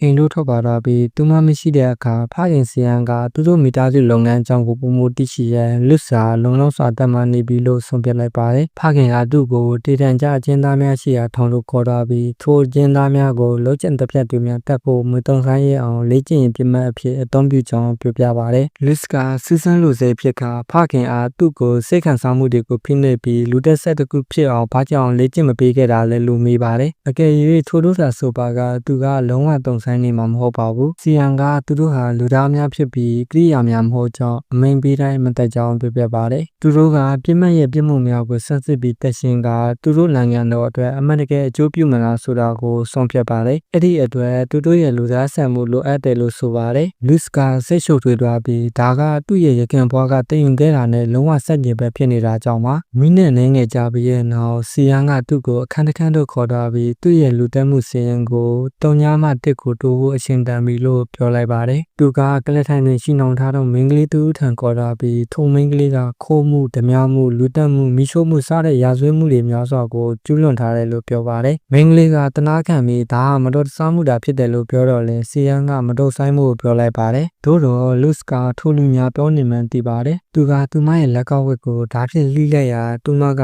တွေးဆွဲလွန်ခြင်းကြောင့်နာကျင်မှုတက်တာဆိုတာသိဆုံးတော့မှဖြစ်ပါတယ်။မင်းကလေးကရုတ်တရက်ဟန်ဆောင်မှုများရပ်တန့်သွားပြီးသူ့ကိုချိန်ဆပါတော့တယ်။ထိုအရာကလူစ်ကိုစိတ်တူစေပြီးသူ့ရဲ့နားစီတွေကိုထပ်မနှိပ်ဆက်စေရန်ဓာတ်ဖြင့်သူမရဲ့ခေါင်းကိုပစ်ထည့်လိုက်ပါတော့တယ်။လာနှင်းငယ်ကြပြီးနောက်လူစ်ကရိတ်သိမ်းပွဲတော်ကိုသူမိဘများနဲ့အတူတက်ရောက်တော့လဲပွဲတော်မှာပျော်ရန်ဒါမှမဟုတ်သူ့စီးပွားရေးပိုင်ဆိုင်မှုအကြောင်းကိုလေ့လာရန်သူ့ရည်ရွယ်ချက်မဟုတ်ပါဘူး။သူကသူရဲ့ခေါင်းကိုတက်မဲ့မစ်ရှင်အတွက်လက်ထောက်အဖြစ်ခေါ်ယူနိုင်ရန်မန်နာရှိသူကိုရှာဖွေလိုခြင်းဖြစ်ပါတယ်။သူကမန်နာရှိသူကိုချက်ချင်းတွေ့တော့လဲရုပ်ဆိုးသောအဖိုးကြီးသူဖြစ်နေပြီး80ရာပေါင်းနဲ့မင်းကလေးမို့ထားကြောင်းလူစ်ကသူ့ကိုချက်ချင်းပဲကြော်လိုက်ပါတယ်။ထိုနောက်ပိုင်းမှာတော့သူကမန်နာရှိသူကိုရှာမတွေ့တော့ပဲသူ့ရဲ့ရှာဖွေမှုတွင်ပုံမစိတ်ရှိတီးခံဖို့ဆုံးဖြတ်လိုက်ပါတယ်။ရန်အနေငယ်ကြပြီးနောက်ရာသီဥတုစတင်အေးလာတဲ့အခါလူစ်ကဆောင်းတွင်းအတွက်အစားအစာစုဆောင်းရန်တရိတ်ဆန်ရှိုးကိုအမဲလိုက်ဖို့ထွက်လာပါတယ်။တိုးရဲရောက်တဲ့အခါအနီးနားတွင်တက်ရှိတတဝါများရှိကြောင်းသူခန်းစားမိလိုက်ပါတယ်။လူစ်ကသူနားကိုမြေကြီးပေါ်ကပ်ပြီးနားထောင်လိုက်ရာဝင်းပလီအုပ်တအုပ်ကတားကောင်ကိုဝိုင်းထားကြောင်းသိလိုက်ရပါတယ်။သူကဝင်းပလီအုပ်ထံမှတားကောင်ကိုခိုးယူရန်ဆုံးဖြတ်လိုက်တော့လဲထိုနေရာတို့ရောက်တဲ့အခါဝင်းပလီများကအကူအညီမဲ့နေတဲ့မင်းကလေးတူကိုစားတော့ရန်စူးစမ်းနေကြောင်းတွေ့လိုက်ရပါတယ်။လူစ်ကသူမကိုကယ်တင်ရန်ဆုံးဖြတ်ပြီးသူမကိုတိုက်ခိုက်နေတဲ့ဝင်းပလီတွေကိုချက်ချင်းတက်ပြစ်ဖို့ဆုံးဖြတ်လိုက်ပါတယ်။ထို့နောက်သူရဲ့ခေါင်းကိုဆင်းသက်လာပြီးသူမရဲ့ရှေ့မှာရက်ခါဝင်းပလီများအပေါ်သူ့ရဲ့စွမ်းရည်တွေကိုလေ့ကျင့်နေစဉ်မှာသူ့လက်နက်တွေကိုကင်ထားဖို့ပြောလိုက်ပါတယ်။ လူစကာဝင်ပလူတွေကိုလင်းမြန်စွာရှင်းလင်းပြီးနောက်မင်္ဂလိဘက်ကိုလှည့်ကသူမကမြည်သူဖြစ်ကြောင်းနဲ့ဒီနေရာတွင်ဘာလို့နေကြောင်းမေးလိုက်ပါတယ်။မင်္ဂလိကရှက်ရွံ့စွာဖြင့်သူမရဲ့မိသားစုကအလွန်ဆင်းရဲပြီးဆောင်းရာသီတွင်ကျိုးမွေးစရာလူတူရော်နေသွားစေရန်သူမကိုအိမ်မှနှင်ထုတ်လိုက်တယ်လို့ပြောပြပါတယ်။သူမကလူစင်မိသားစုနေမြေကချမ်းသာကြောင်းသိရပြီးတစ်တောကိုဖျက်ပြီးထိုနေမြေကိုရောက်ရန်ကြိုးစားခဲ့ရာဝင်ပလီများကသူမကိုတွေ့ခဲ့ကြောင်းပြောပြပါတယ်။လူစကသူမကိုတနာသွားပြီးစံပြုတ်ကိုပြင်ဆင်ပေးပါတယ်။နောက်တစ်ပတ်ကံလိုချင်ရင်ဖြည်းဖြည်းစားဖို့မှာကြပြီးအဲ့ဒီအချိန်အတွင်းမှာဝင်ပလီတွေကိုတွေးထုတ်အသားကိုခွာရန်တွားရောက်လောက်ကင်ပါတယ်။သူမထံပြန်ရောက်လာတဲ့အခါသူကဒီနေရာကိုအုပ်ချုပ်တော်မူမဲ့မိသားစုရဲ့တားဖြစ်ကြောင်းပြောပြရာသူမကဝမ်းသာသွားပါတယ်။သူမကဒါကဖခင်သခင်ရဲ့နမိတ်ဖြစ်ရမယ်လို့ပြောပြီးမနေ့ကအရေးကြီးတဲ့တူနဲ့တွေ့ဆုံမဲ့အိမ်မက်ကိုလည်းမှတ်ခဲ့တယ်လို့ဆိုပါတယ်။လူစကသူမကိုသူနဲ့တူလိုက်ခဲ့မလားလို့ရုတ်တရက်မေးလိုက်ပြီးလိုက်ခဲ့ပါကအစားအစာအတွက်စိတ်ပူစရာမလိုတော့ကြောင်းပြောလိုက်ပါတယ်။မင်းကလေးကဝမ်းသာသွားတော့လေကန့်လန့်ချက်ကိုတကယ်ပဲသိချလားလို့မေးပါတယ်။လူစကအမှန်ဖြစ်ကြောင်းပြန်ဖြေလိုက်ရာသူမရဲ့မိဘများကပင်သူမကိုမလိုချင်ခဲ့တော့လေလူစကပထမဆုံးလိုချင်သူဖြစ်တာကြောင့်မျက်ရည်များကျလာခဲ့ပါတယ်။သို့တော်လည်းသူမကိုလက်ခံခြင်းမပြုမီလူစကသူကလှုပ်ကျင်တက်ဖြတ်သူဖြစ်ပြီးနောင်တွင်လူအများပြားကိုတက်ဖြတ်ရမှာဖြစ်ကြောင်းရှင်းရှင်းလင်းလင်းပြောပြပါတယ်။သူမကသူနဲ့တူလိုက်လို့လင်းသူ့ရဲ့အလုပ်ကိုကူညီပေးရန်လိုအပ်ပြီးမကူညီနိုင်မှာကခေါ်သွားနိုင်မည်မဟုတ်ကြောင်းပြောပြလိုက်ပါတယ်။မင်းကလေးကလူစကသူမကိုလိုချင်တဲ့ပထမဆုံးသူဖြစ်တဲ့အတွက်ဝမ်းမြောက်ဝမ်းသာကလန့်ချက်ကိုလက်ခံလိုက်ပါတယ်။သူမကသူ့ရဲ့လက်ကိုကိုင်ရင်သူမကိုသူမ toss ဖြစ်တယ်လို့မိတ်ဆက်ပြီးလူစကသူမကိုကြိုဆိုလိုက်ပါတယ်။လူစကသူမကိုလိုချင်ရတဲ့အကြောင်းရင်းမှန်ကိုတော့ထုတ်ဖို့မပြောခဲ့ပါဘူး။ toss မှာမန္တရှိနေပြီးဒါကြောင့်လူဟာသူ့ရဲ့ခွန်အားကိုထုတ်ပြခြင်းအစာကျွေးခြင်းသူမကိုယုံကြည်စေဖို့သူ့ရဲ့လိုအပ်ချက်တွေကိုပါထုတ်ပေါ်ပြပြတဲ့ဒုက္ခတွေကိုခံခဲ့ရတာဖြစ်ပါတယ်။ဒါတွေအားလုံးဟာသူ့ရဲ့စံနှုန်းပြည့်အုံနောက်ဆေးချိုခြင်းလိုထုံးလုံနေတဲ့တစ်စိတ်တစ်ပိုင်းဖြစ်ပြီးတော့စာအနာဂတ်မှာတစ္ဆာပေါင်းမီမဟုတ်စေရန်သူနဲ့တူလိုက်ပါဖို့သူမကိုယ်တိုင်ဆုံးဖြတ်ချက်ချစေခဲ့ပါတယ်။နှစ်နှစ်ကြာပြီးတဲ့နောက် Toss ကလူရဲ့လက်ထောက်ဖြစ်လာပြီးအလုပ်ကိစ္စများလာမကသူ့ရဲ့နေ့စဉ်လှုပ်ရှားမှုများကိုပါကူညီပေးနေပါတယ်။လူရဲ့လေ့ကျင့်မှုအောက်တွင်သူမကကောင်းမွန်သောလှုပ်ကြံတက်ဖြတ်သူဖြစ်လာတော့လဲလှန်ကိုယ်တာကောင်းကောင်းအလုပ်ပြုနိုင်ပါတယ်။လှန်ကကောင်းစွာပုံကံမရတာကြောင့်လှုပ်ကြံတက်ဖြတ်သူအတွက်အကောင်းဆုံးလက်နက်မဟုတ်ကြောင်းလူကတီတော့လဲ Toss ကိုတော့ပုံမှန်ခေါင်းစီရင်ပါတယ်။တညမှာတော့သူမကလေ့ကျင့်ခန်းမထဲမှာခွင့်ပြုချက်မယူဘဲဓာတ်ကျွမ်းကျင်မှုကိုလှုပ်ဝက်လေ့ကျင့်နေရကိုသူတွေ့လဲရပါတယ်။ Toss ကခွင့်ပြုချက်မရှိဘဲလာရောက်ရှင်းအတွက်တောင်းပန်ပြီးသူ့အတွက်ပို့ပြီးအသုံးဝင်ကျင်လို့ပြောပါတယ်။ Toss ကသူမကိုသူ့မိသားစုလိုပဲနှင်ထုတ်တော့မယ်လို့ထင်ပြီးထိတ်လန့်တော့လဲလူစကသူ့ရဲ့မော်ပညာကိုအသုံးပြုပြီးခေါင်းနိုင်တော့လန်တစ်ချောင်းကိုဖန်တီးကရင်းကိုအသုံးပြုဖို့ပြောလိုက်ပါတယ်။ Toss ကထိုလန်ကိုအသုံးပြုလိုက်တော့အခါလေ့ကျင့်ပြမှတ်များကိုဖျက်ဆီးပစ်နိုင်ပြီးလူစကိုတိုင်ပင်သူမရဲ့စွမ်းရည်နဲ့အာရုံစူးစိုက်မှုကိုအထင်ကြီးသွားပါတယ်။ရဲတပ်ပတ်အနေငယ်ကြပြီးနောက် Liz နဲ့ Toss တို့ကဈေးကိုတွားရောက်ကြပါတယ်။ Luz ကိုလူတိုင်းကအလွန်ကျေးဇူးတင်နေကြပါတယ်။သူကအသီးအနှံများအတွက်မျိုးစားတင်များအကြံပြုခြင်းနဲ့မိုးခေါင်ရေရှားကာလတွေမှာမော်ပညာကိုအသုံးပြုပြီးရေပေးဝေခြင်းတို့ဖြင့်သူတို့ကိုကူညီခဲ့ပါတယ်။လူအများကသူ့ကိုသူတို့ရဲ့ကောက်ပဲသီးနှံများကိုလက်ဆောင်ပေးကြပါတယ်။ Luz အိမ်ပြန်ရောက်ချိန်မှာတော့သူ့လဲပေါ်မှာလိုတာခက်ပုံများတဲ့အသီးအနှံတွေပါရှိနေပါတယ်။ Toss ကသူ့ရဲ့လက်အောက်ခံများကိုကူညီရန်အစွမ်းကုန်စူးစမ်းနေရလို့ချီးကျူးတော်လဲ Luz ကရိုးသားစွာဖြင့်ပြန်ပြောလိုက်တာကတော့သူကမူမတ်တို့အနေဖြင့်သူတို့ကိုကူညီရန်သူ့မှာတာဝန်ဖြစ်ကြောင်းဘလူးများနဲ့ဓမြများရဲ့မှာကောက်ွယ်ရုံဖြင့်သူတို့ရဲ့နှလုံးသားကိုအနိုင်ယူရန်မလုံတော့တဖြင့်ဒီရောက်ကိုပါလွှဲရခြင်းဖြစ်ကြောင်းပြောပြပါတယ်။ Toss ကသူ့အားအထင်ကြီးသွားပြီးသူမလာခဲ့တဲ့ဒေသမှာမူမတ်ကအလွန်လောဘကြီးသူဖြစ်ပြီးသူ့လူတွေကိုလုံးဝဂရုမစိုက်တာကြောင့်ဖြစ်ပါတယ်။ထိုညနောက်ပိုင်းမှာတော့ Luz ကသူ့ရဲ့မော်ပညာဖန်လုံးထောင်ပေါင်းများစွာကိုစုဆောင်းထားရာလူဝက်တူလောင်ကန်တွေကိုထည့်နေပါတယ်။ဒဏ်ရာထားခဲ့တဲ့ဖန်လုံးကိုစစ်ဆေးပြီးနောက် Luz က၎င်းတို့ကိုသူ့ကိုယ်တိုင်ထုတ်လုပ်နိုင်တဲ့နီလန်းကိုရှာတွေ့ခဲ့ပါတယ်။ယခုအခါလက်နက်အဖြစ်အသုံးပြုရန်လိုအပ်ပါကအဲ့ဒီဖန်လုံးထောင်ပေါင်းများစွာကိုမန္နာအပြည့်ဖြည့်ထားပြီးဖြစ်ပါတယ်။ထိုအချိန်မှာ Toss ကသူ့ရဲ့အခန်းကိုရောက်လာပြီးဖခင်စီယန်ကလေ့ကျင့်ရေးခန်းမကိုခေါ်ကြောင်းပြောပြပါတယ်။ Luz ရောက်လာတဲ့အခါစီယန်ကရှင်းရှင်းအဒီကအချက်ကိုမေးလိုက်တာကတော့ Toss အကြောင်းဖြစ်ပါတယ်။ Luz ကသူမဟာသူ့ဘာသာအသေးစားမစ်ရှင်တွေလှုပ်ဆောင်နိုင်လောက်အောင်ကျွမ်းကျင်လာပြီလို့ပြန်ဖြေပါတယ်။သို့တော်လည်းစီယန်ကစိတ်ဝင်စားဒီမှာထိုရှမ်းမဟုတ်ပါဘူး။ Luz ကသူ့ဖခင်မေးလိုတာကိုနားလည်သွားပြီးသူမကသူတို့ရဲ့နီးစနစ်တွေကိုခိုးယူရန်တခြားမှုမဲ့မိသားစုကလှစ်လိုက်တဲ့တချို့မဟုတ်ကြောင်းပြောလိုက်ပါတယ်။သူကသူမကိုအနိကဆောင်ကြည့်ခဲ့ပြီးသူမရဲ့ကိုဟန်အမူအရာကမြည်သည့်အရာကိုမြင်မလိမ့်ညကြောင်းပြသနေရ တယ်လို့ဖခင်ကိုအာမခံလိုက်ပါတယ်။စီယန်ကဝမ်းသာသွားပါတယ်။အကယ်၍ထော့စ်ကတကြိုဖြစ်ခဲ့ပါက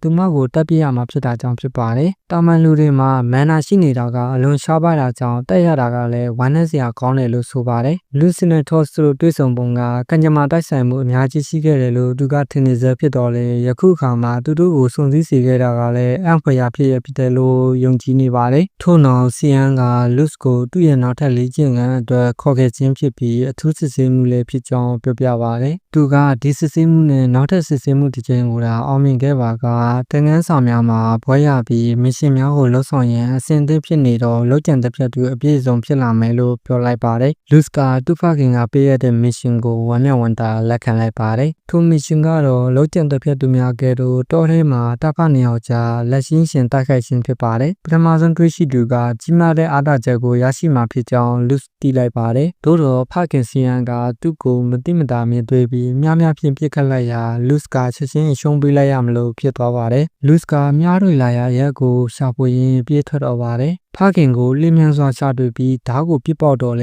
စီယန်ကအလွယ်တကူကောက်ွယ်လိုက်ပါတယ်။လူစ်ကဖခင်ရဲ့ပထမဆုံးတိုက်ခိုက်မှုကိုရှောင်တိန်ရန်မြေပြင်မော်ဒူထော့ဝင်ရောက်တိုက်ခိုက်ရန်စူးစမ်းတော့လဲစီယန်ကတူတူကောင်းကိုရိုက်ချိုးလိုက်ပါတယ်။လူစ်ကဖခင်ကိုကန်ထုတ်ပြီးလွတ်မြောက်အောင်လုပ်နိုင်ခဲ့ပါတယ်။သူ့ရဲ့ကုသရေးမော်ပညာကြောင့်ဒဏ်ရာရခဲ့တဲ့ခြေထောက်ကအမြဲပြန်လည်ကောင်းမွန်လာပါတယ်။သူကသူ့ဖခင်တဲ့ပိုတက်มาပြီးပိုမြန်ကရခင်ဘွားမှာအတွေ့အကြုံလည်းရှိတယ်လို့တွေးရင်ပုံနေခဲ့ပါတယ်။သို့တော်လည်းစီယန်ကသူ့ရဲ့မော်မြန်လုံးများကိုအသုံးပြုပြီးလူစဲလှုပ်ရှားမှုများကိုကြိုတင်ခံမှန်းနိုင်တာကြောင့်ဆက်လက်ပြီးဖိအားပေးခံနေရပါတယ်။၎င်းကဆယ်ရင်ကကဲတို့လုံးမလို့တော့လဲနောက်ထပ်ဘာလို့ရှောင်းမှုလို့တော့မှာကိုသိရှိရန်လူဆက်ခန္ဓာကိုယ်မှာရှိတဲ့တင်းငယ်တဲ့ပြောင်းလဲမှုတွေကိုမြင်နိုင်ခြင်းဖြစ်ပါတယ်။ထို့ရှေလူစ်ကဖခင်ရှင်းကပ်လာတာကိုခန်းစားရပြီးထွက်ပြေးရန်ကြိုးစားရာထောင်ချောက်တစ်ခုကိုမတော်တဆတွေ့လိုက်ပါတယ်။လူစ်ကထောင်ချောက်ကိုရှောင်တိန်လိုက်တော့လဲဒါကအာယုံလွဲစေရန်ဖြစ်ပြီးစီယန်ကတကယ်တိုက်ခိုက်လာရာလူစ်ကိုနောက်တစ်ချိန်ဖိအားပေးနိုင်ခဲ့ပါတယ်။လူစ်ကဒီတစ်ချိန်မှာကန်ချက်ဖြစ်ဖခင်ကိုထိမှန်ခဲ့ပြီးစီယန်ကတောထဲကိုပျောက်ကွယ်တော့ပါတယ်။ထို့နောက်လူစ်ကကိုလှုပ်ရှားခြင်းထက်ဖခင်ရဲ့လှုပ်ရှားမှုများကိုကြိုတင်ခံမှန်းခြင်းအပေါ်ပုံမအာရုံစိုက်ရန်ဆုံးဖြတ်ပြီးတစ်ပင်နီးမှာရက်လိုက်ပါတယ်။သူကတွေးဆမှုအရင်းမြစ်တစ်ခုကိုခန်းစားရပြီးညာဘက်မှာဓာတ်တချောင်းတုစီပြန်တန်းလာပါတယ်။လူစ်ကရှောင်လိုက်တော့လဲဘယ်ဘက်မှဓာတ်တချောင်းထပ်ရောက်လာတာကိုတွေးလိုက်ရပါတယ်။တာမန်အားဖြင့်သူ့ရဲ့ဖခင်လှုပ်ကြံတစ်ဖြတ်သူကသူ့ရဲ့အားနေတဲ့ဘက်ကိုပြစ်မှတ်ထားမိတယ်လို့ယူဆတော့လဲယခုဒီချိန်မှာတော့၎င်းဟာဟန်ဆောင်မှုတစ်ခုဖြစ်ကြောင်းသိလိုက်ရပါတယ်။ဘယ်ကြောင့်ဆိုတော့အမှန်တကယ်လှုပ်ကြံတစ်ဖြတ်သူကတက်ဖြစ်ဖို့သွားတဲ့အခါသူ့ရဲ့တွေးဆမှုကိုဖုံးကွယ်ထားတာကြောင့်ဖြစ်ပါတယ်။လူစ်ကနောက်ွယ်မှာခေါ်အောင်လာတော့ဖခင်ရဲ့ဓာတ်ကိုအချိန်မီရှောင်တိန်နိုင်ခဲ့ပါတယ်။စီယန်ကသူ့ရဲ့ပခုံးကိုဓာတ်ဖြင့်ထိုးနိုင်ခဲ့တော့လေလူစ်ရဲ့ဓာတ်ကဖခင်ရဲ့လက်ပင်ပေါ်ကိုရောက်နေပြီဖြစ်ရာသူ့အရှုံးကိုဝန်ခံလိုက်ပါတယ်။နောက်ပြီးတော့စီယန်ကလူစ်ရဲ့တန်ရာကိုပတိစီပေးပါတယ်။ရေမြောက်တဲ့တာကိုရှုံးနေရခြင်းအတွက်ဖခင်ကစိတ်အနှောက်အယှက်ဖြစ်နေပုံရပါတယ်။သို့တော်လည်းလူစ်ကတိုက်ပွဲအတွင်းမော်ပညာကိုထိန်းထားနိုင်ခဲ့တာကြောင့်သူတို့မိသားစုရဲ့အနာဂတ်အတွက်ပုံမကောင်းမွန်တဲ့လက္ခဏာဖြစ်တယ်လို့သူတွေးလိုက်ပါတယ်။လူစ်ကမော်ပညာကိုအသုံးပြုပါက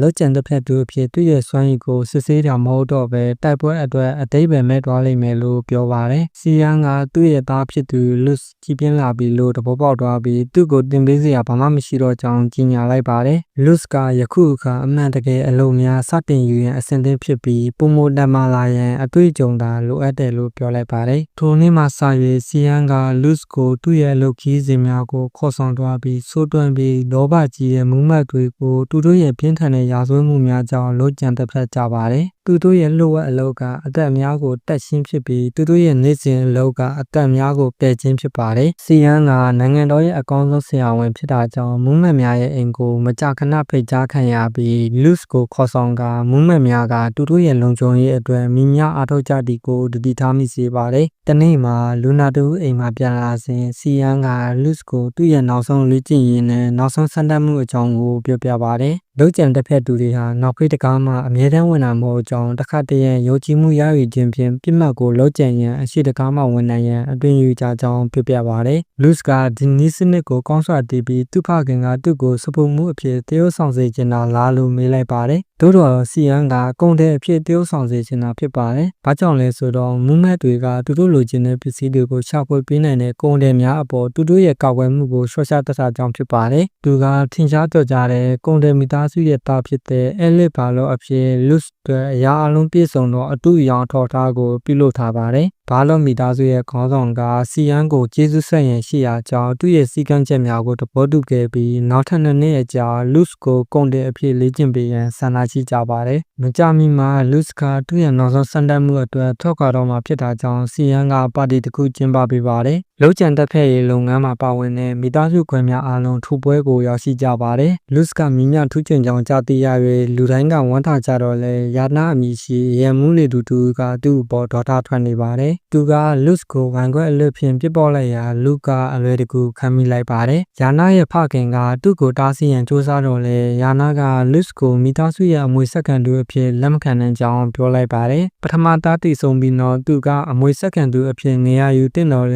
သူ့ထက်အားနည်းသူကနေရာကိုခိုးယူသွားခြင်းဖြစ်တာကိုမတရားဘူးလို့ဆိုပါတယ်။စီယန်းကဘလူကပိုတန်မာတာလဲဆိုတာတိုက်ပွဲဖြင့်ဆုံးဖြတ်မယ်လို့ပြောလိုက်ပြီးဆက်ရှင်းတိုက်ခိုက်ရန်အမိန့်ပေးလိုက်ပါတယ်။ယာနာကအစင်သင့်မဖြစ်သေးခင်မှာပဲလူစ်ကဓားကိုလေဘင်းမော်ကိုတေလျက်သူ့ရဲ့အနောက်ကိုရောက်နေတာကိုတွေ့လိုက်ရပါတယ်။လူစ်ကတတိပေးတဲ့အနေဖြင့်သူ့ကိုအနှဲငယ်လှီးလိုက်ပါတယ်။စီယန်းကတိုက်ပွဲပြီးဆုံးကြောင်းပြောလိုက်တဲ့အခါလူစ်ကယာနာကိုလွတ်ပေးလိုက်ပါတယ်။သို့တော်လည်းအယံမူးနေတဲ့ယာနာကတင်ငန်းစာမရတွေပဲလူစ်ကိုတိုက်ခိုက်ဖို့ပြေးလာပါတယ်။လူစ်ကသူ့ကိုမြေပြင်မော်ကိုဖိချပြီးလက်မောင်းကိုရိုက်ချိုးလိုက်ပါတယ်။စီယန်းကဒီခိုက်တန့်ကိုအသုံးပြုပြီးလူစ်အတွက်ဂုံသတင်းမြင့်ပေးလိုက်ပါတယ်။လုံခြံတက်ခတ်သူများတိုက်ခိုက်ပုံကမိတို့ဖြစ်ကြောင်းပြောပြလိုက်ပြီးလူစ်ကိုတိုက်ပွဲတွင်ရှင်းနိုင်သူမရှိကြောင်းကြေညာလိုက်ပါတယ်။သို့တော်လည်းလူစ်မှာတခြားစိတ်ကူးတစ်ခုရှိနေပါတယ်။ထိုညနောက်ပိုင်းမှာလူစ်ကယာနာကိုဥယျာဉ်တစ်ခုတွင်တွေ့ဆုံရန်ဖိတ်ခေါ်လိုက်ပါတယ်။ယခုအခါအယံမှုပြင်းနေတဲ့ယာနာကသူ့အရင်ကမိုင်မဲစွာပြမှုခဲ့ကြောင်းတပေါ်ပေါက်သွားပါတယ်။လူစ်နဲ့စကားပြောဆိုရာတွင်ယာနာကယခုအခါအယံမှုပြေသွားပြီဖြစ်ရာသူက၄ နှစ်ငယ်တော့ကလေးသူကိုရှုံးနေရခြင်းအတွက်စိတ်ပြည့်နေစေဖြစ်ကြောင်းဝန်ခံပါတယ်။ယာနာကမိသားစုခွဲများထဲမှာအတန်မာဆုံးဖြစ်တော်လဲမိသားစုရဲ့အတန်မာဆုံးလွှတ်ကြံတစ်ဖက်သူဖြစ်တဲ့သူဖခင်စီယန်းပင်လင်သူထံနေ30ငယ်တဲ့စုံလူကိုရှုံးလင်းခဲ့ကြောင်းဖော်ထုတ်ပြောပြလိုက်ပါတယ်။လူစ်ကစီယန်းကိုအနိုင်ယူခဲ့သည်ဟုသောကောလာဟာလာများကမှန်ကန်ကြောင်းသိလက်ရတဲ့အခါယာနာကအလွန်အားတင်တော့ပါတယ်။ထို့နောက်လူစ်ကသူ့ကိုကန့်လန့်ချက်တစ်ခုပေးလိုက်ပါတယ်။လွှတ်ကြံတစ်ဖက်သူမို့ဘယ်သူရဲကောင်းအဖြစ်သူ့ရဲ့လက်အောက်ခံဖြစ်လာရန်ဖြစ်ပါတယ်။ယာနာကခိုးဝှက်လှုပ်ဆောင်မှုများထက်ဓာတ်ခုတ်ပညာပိုကောင်းသောကြောင့်ဖြစ်ပါတယ်။ယာနာကလည်းမောက်မာတူဖြစ်တော်လဲလူမိုက်မဟုတ်ပါဘူး။သူကမိသားစုအနာဂတ်ခေါင်းဆောင်ရဲ့ညာလက်ရုံးဖြစ်လာရန်ကန့်လန့်ချက်ကိုလက်ခံလိုက်ပါတယ်။နောက်တစ်နေ့မှာတော့လူစ်ကဘာလို့မိသားစုထံလေ့ကျင့်ရန်ခီးစတင်ရာထော့စပါလိုက်ပါတော့ပါတယ်။မကြခင်တွင်သူတို့ကကုန်တယ်မျိုးဖြစ်တဲ့မဲတူကိုရောက်ရှိပြီးလူစ်ကကုန်တယ်အဖြစ်သူ့ရဲ့အထောက်အထားအသစ်ကိုအပြည့်အဝလှုပ်ဆောင်ရန်သူ့ရဲ့စပင်းအယောင်ကိုပြောင်းလဲလိုက်ပါတယ်။ထို့တော့တွင်မြို့နိုင်မဟာအမည်ရှိစပင်းအပြာရောင်တဲ့ကောင်မလေးကအသေးစားဒုံမို့အငယ်ဆုံးရတော့စီးပွားရေးလုပ်ကင်နေပါတယ်။သူမရဲ့ကွယ်လွန်သွားတဲ့ဖခင်ကကုန်တယ်ဖြစ်ပြီးသူမကသူ့ထံကစီးပွားရေးအခြေခံများကိုတင်ယူခဲ့ပါတယ်။ယခုအခါသူမကမြို့သို့လာရောက်လည်ပတ်သူများကိုလမ်းညွှန်ပြသရန်ကလန်တော်မိဘမဲ့ကလေးငယ်များအဖွဲ့ကိုဦးဆောင်နေပါတယ်။၎င်းကမြမဆဆမှုတော်လဲရိုးသားသောအလုပ်ဖြစ်ပါတယ်။မဟာရဲ့ဦးဆောင်မှုအောင်မှာသူမရဲ့တငယ်ချင်းများကတခြားနေရာများတွင်နေထိုင်ရမယ့်ဘဝထက်ပိုမိုကောင်းမွန်တဲ့ဘဝကိုရရှိကြပါတယ်။မဟာကသူတို့အားလုံးအတွက်အိမ်တလုံးဝင်နိုင်အောင်ချမ်းသာလာရန်အိမ်မက်မက်နေပါတယ်။သို့တော်လည်းထိုအချိန်တွင်လူမိုက်အဖွဲ့တစ်ဖွဲ့ကသူတို့ရဲ့အရှိဆိုင်စခန်းရှိပေါ်လာပြီးသူတို့ကိုပြန်ပေးဆွဲရန်ရည်ရွယ်ချက်ကိုကြီးညာပါတယ်။မဟာကသူ့တငယ်ချင်းများကိုထွက်ပြေးရင်ပြောရင်သူမရဲ့မော်ဆွမ်းအဖြစ်သူတို့ကိုတိုက်ခိုက်ပါတယ်။သူမလည်းထွက်ပြေးရန်ကြိုးစားတော့လဲလူမိုက်များကသူမနဲ့သူမရဲ့တငယ်ချင်းတို့ကိုဖမ်းဆီးလိုက်ပါတယ်။သူတို့ကမြို့ပြင်ရှိတိုရင်းမီရှိတဲ့ရုပ်ဆိုးတဲ့အုတ်ထင်းသူဦးစီးတဲ့မိဘမဲ့ကြောင်းကိုချက်ချင်းခေါ်တော့ပါတယ်။တိုရင်းကသူတို့ကိုဒီအချိန်မှစပြီးသူ့မိဘမဲ့ကြောင်းရဲ့တစ်စိတ်တစ်ပိုင်းဖြစ်လာလိမ့်မယ်လို့ပြောလိုက်ပါတယ်။မဟာနဲ့ပါလာတဲ့ကောင်လေးကသူတို့ပေါ်တိုင်ကောင်းကောင်းလောက်ကင်နိုင်သည်ဖြစ်ရာသူ့အကူအညီမလိုအပ်ကြောင်းပြောလိုက်ပါတယ်။တိုရင်းက